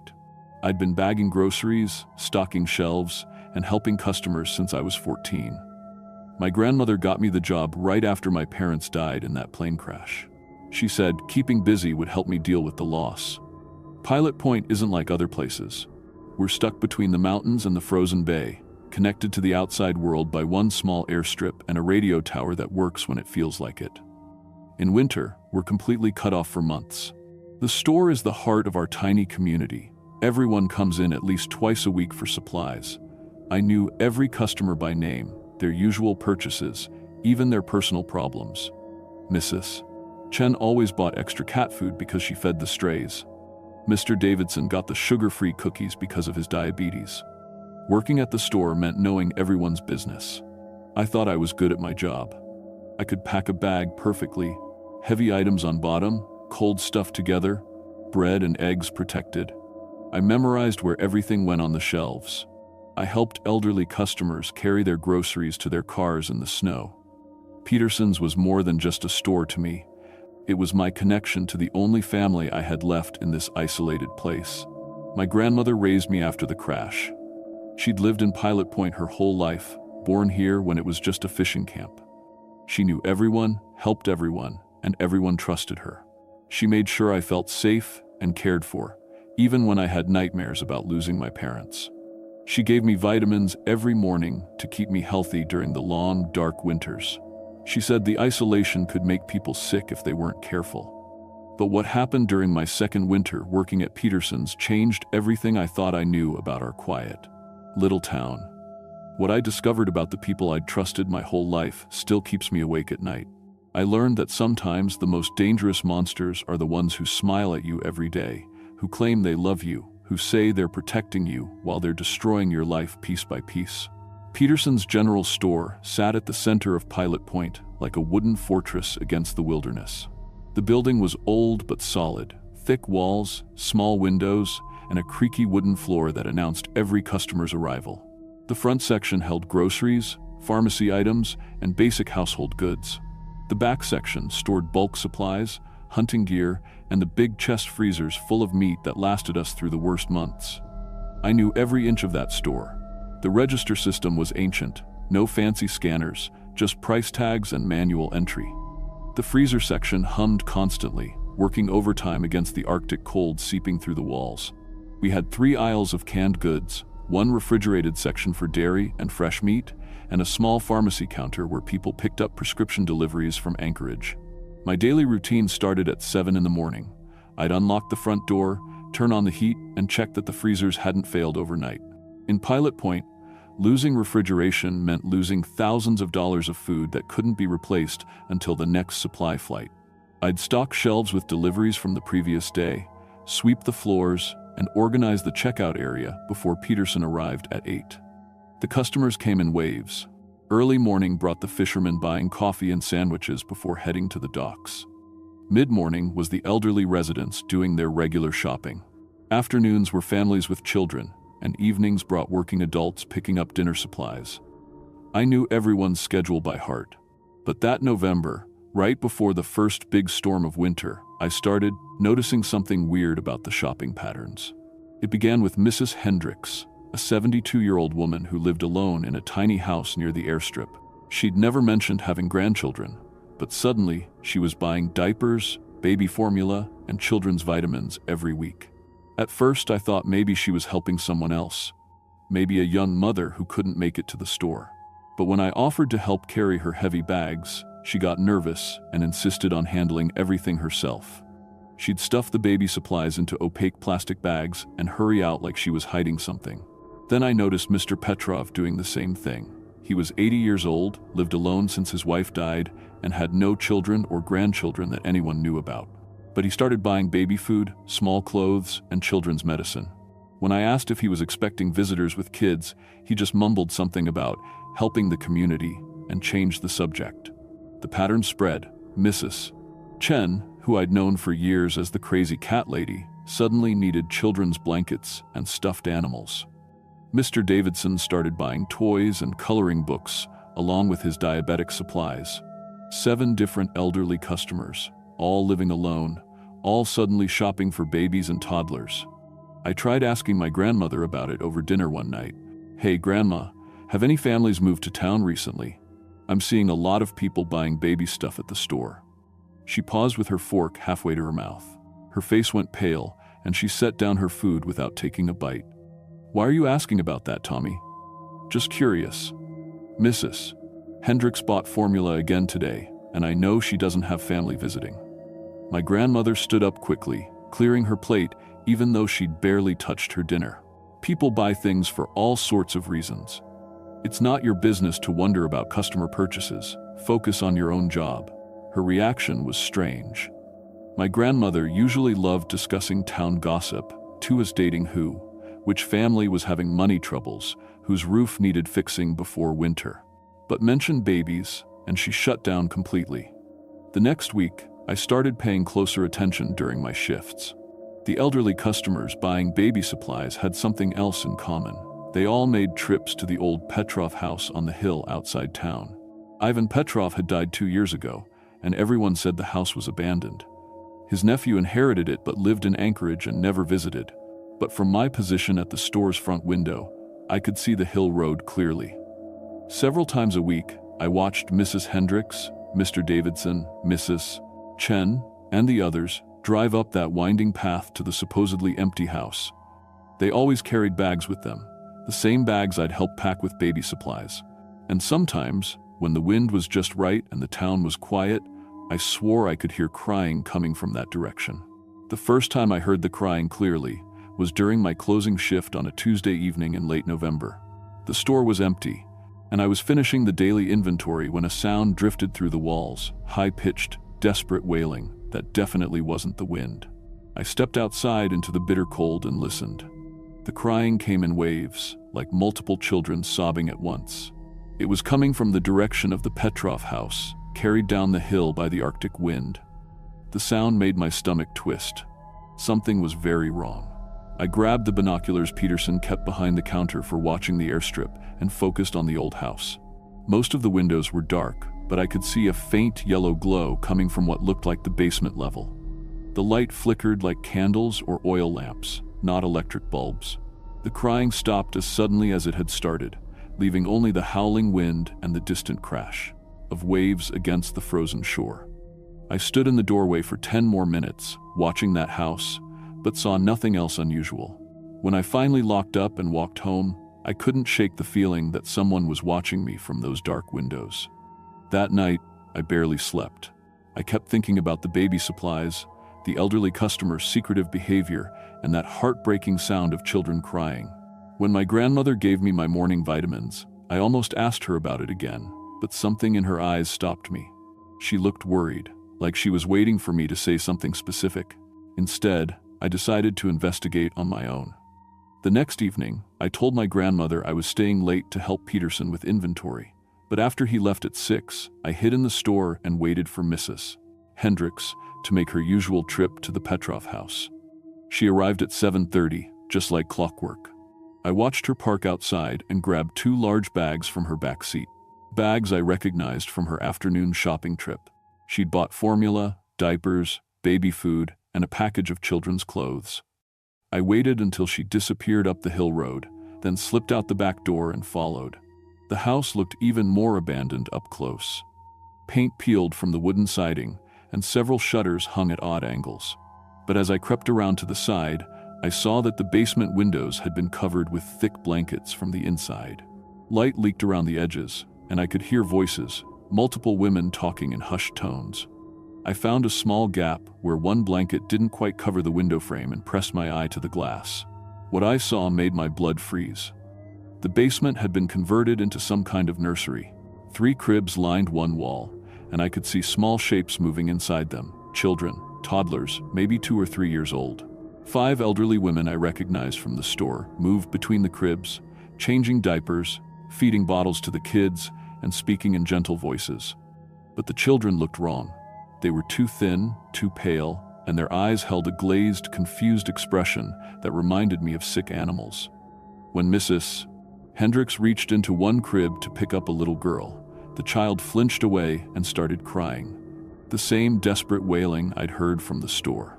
Mrs. Chen shushed the crying child and produced a small bottle from her purse.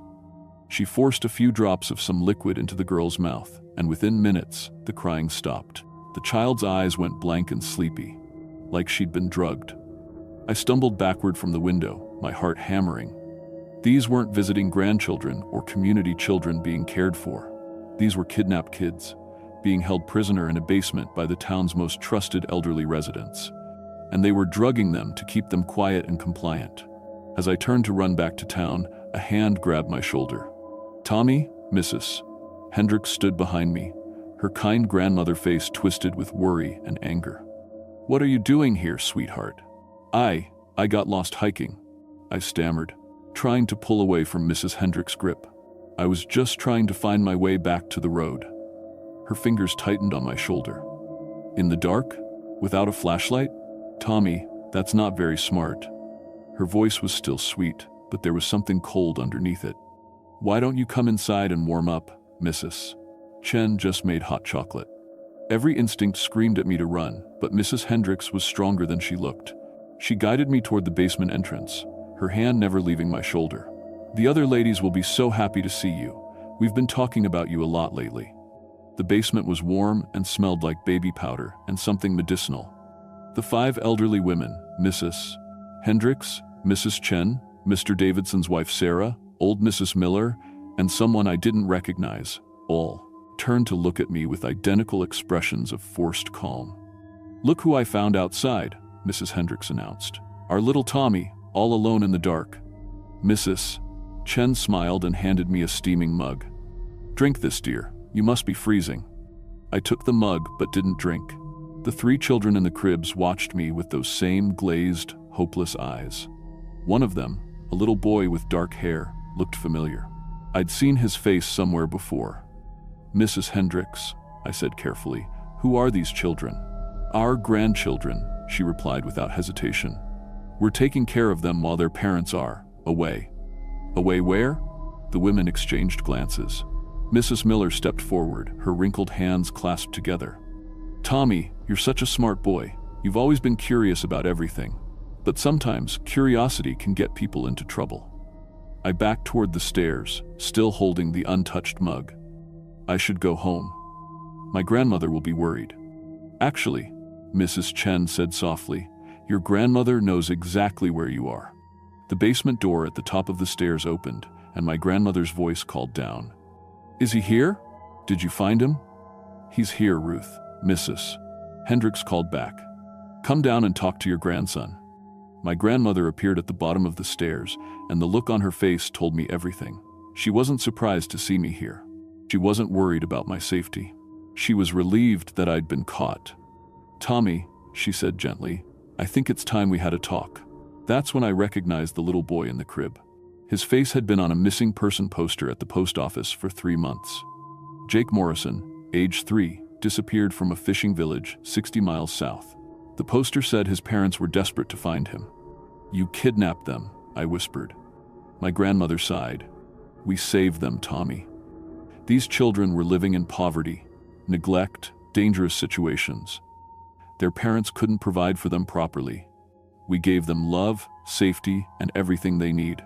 They're drugged, they're prisoners. They're confused, Mrs. Chen corrected. The medicine helps them adjust to their new lives. Soon, they won't remember their old families at all. They'll only know us as their loving grandparents. I looked around at these women I'd trusted my entire life. "How many children have you taken?" "Over the years, 23. My grandmother said proudly. "We've been doing this for 15 years, Tommy, creating the family our town needs. Young people keep leaving Pilot Point, moving to cities, abandoning their elders. So we found another way to have grandchildren. What happened to their real parents? The silence that followed was deafening. Finally, Mrs. Miller spoke. Some parents accepted the situation when we explained how much better we could care for their children. Others didn't.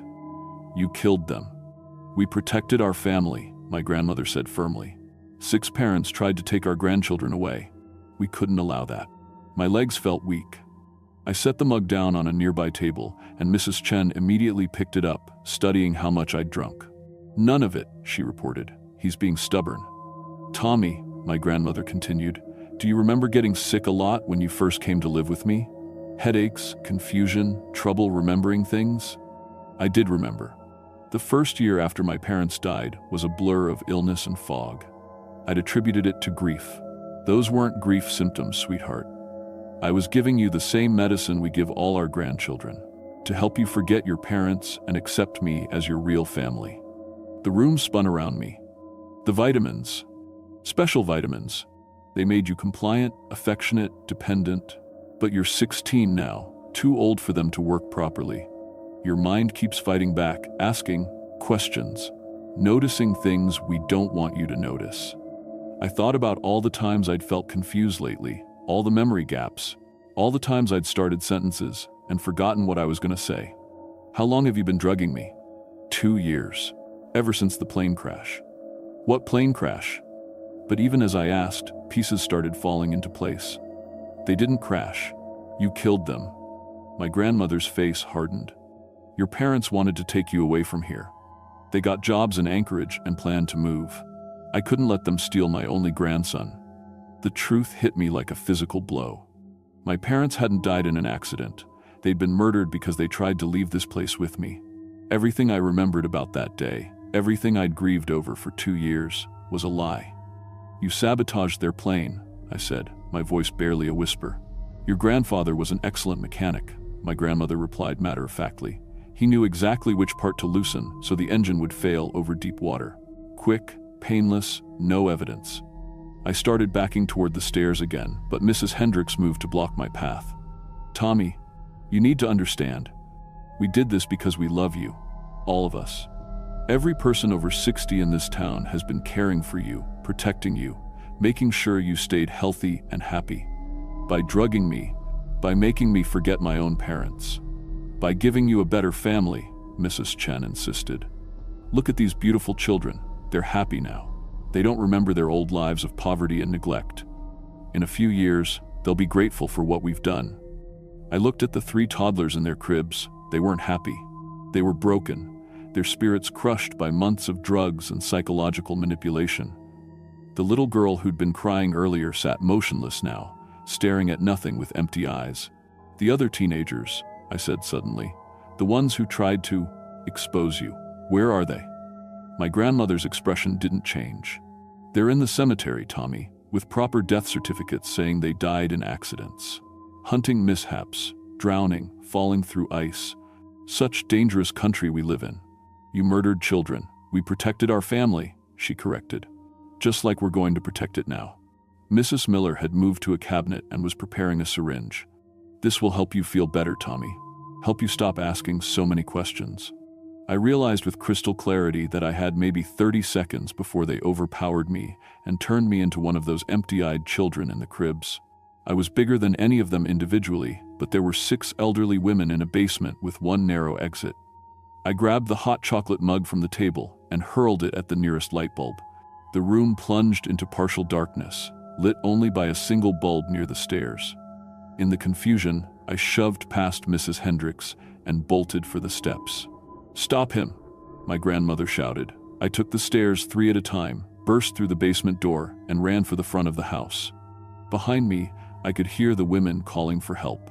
"Ralph, Donald, he's getting away." 2 elderly men appeared from the shadows outside, Mr. Peterson from the store and Mr. Davidson.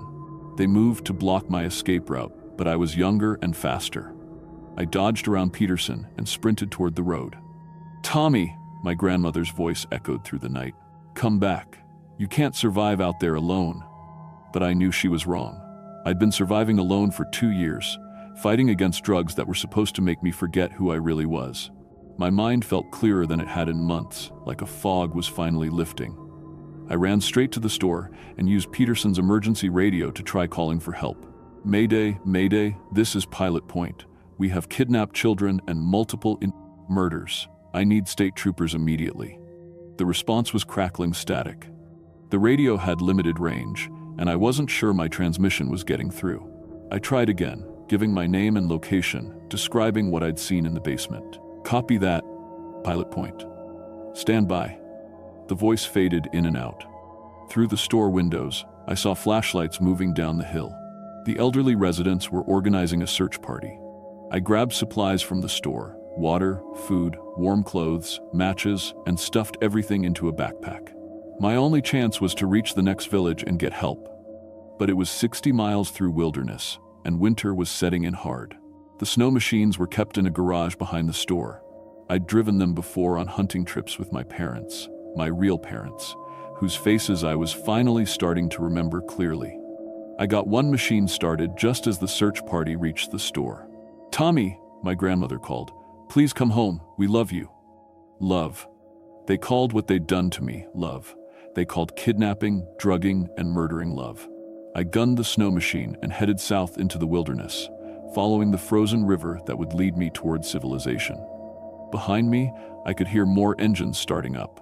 They were following, but for the first time in 2 years, my mind was completely clear. I remembered my parents' real faces, their real voices, their real love. And I was going to make sure everyone learned the truth about Pilot Point, Alaska. The chase lasted 20 miles before my snow machine broke down in a blizzard. I managed to reach an abandoned hunting cabin my father had shown me years earlier. Another memory that came flooding back once the drugs left my system.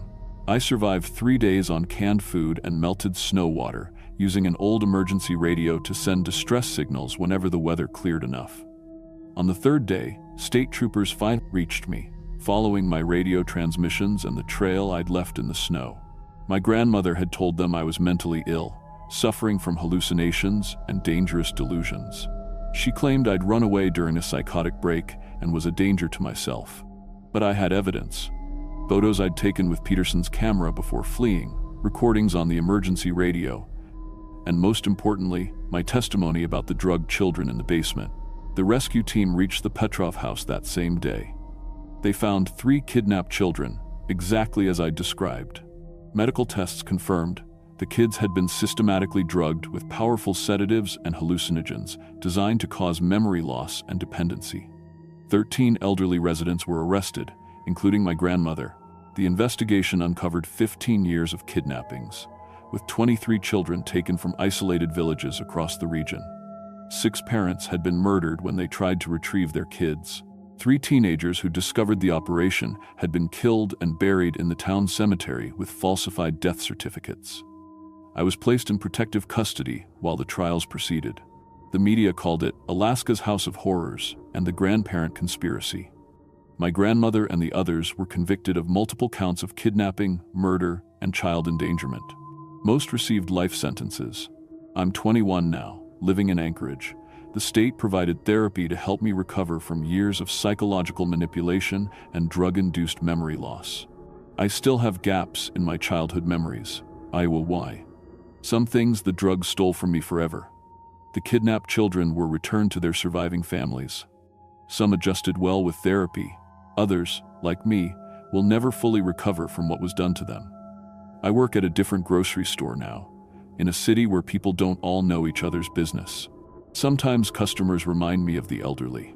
Residents from Pilot Point, FICD, kind smiles, gentle voices, offering help and advice. And every time, I remember that the most dangerous predators are often the ones who claim they love you most. Trust, once broken, can never be fully repaired. But at least now I know the difference between real love and the kind that destroys you while claiming to protect you.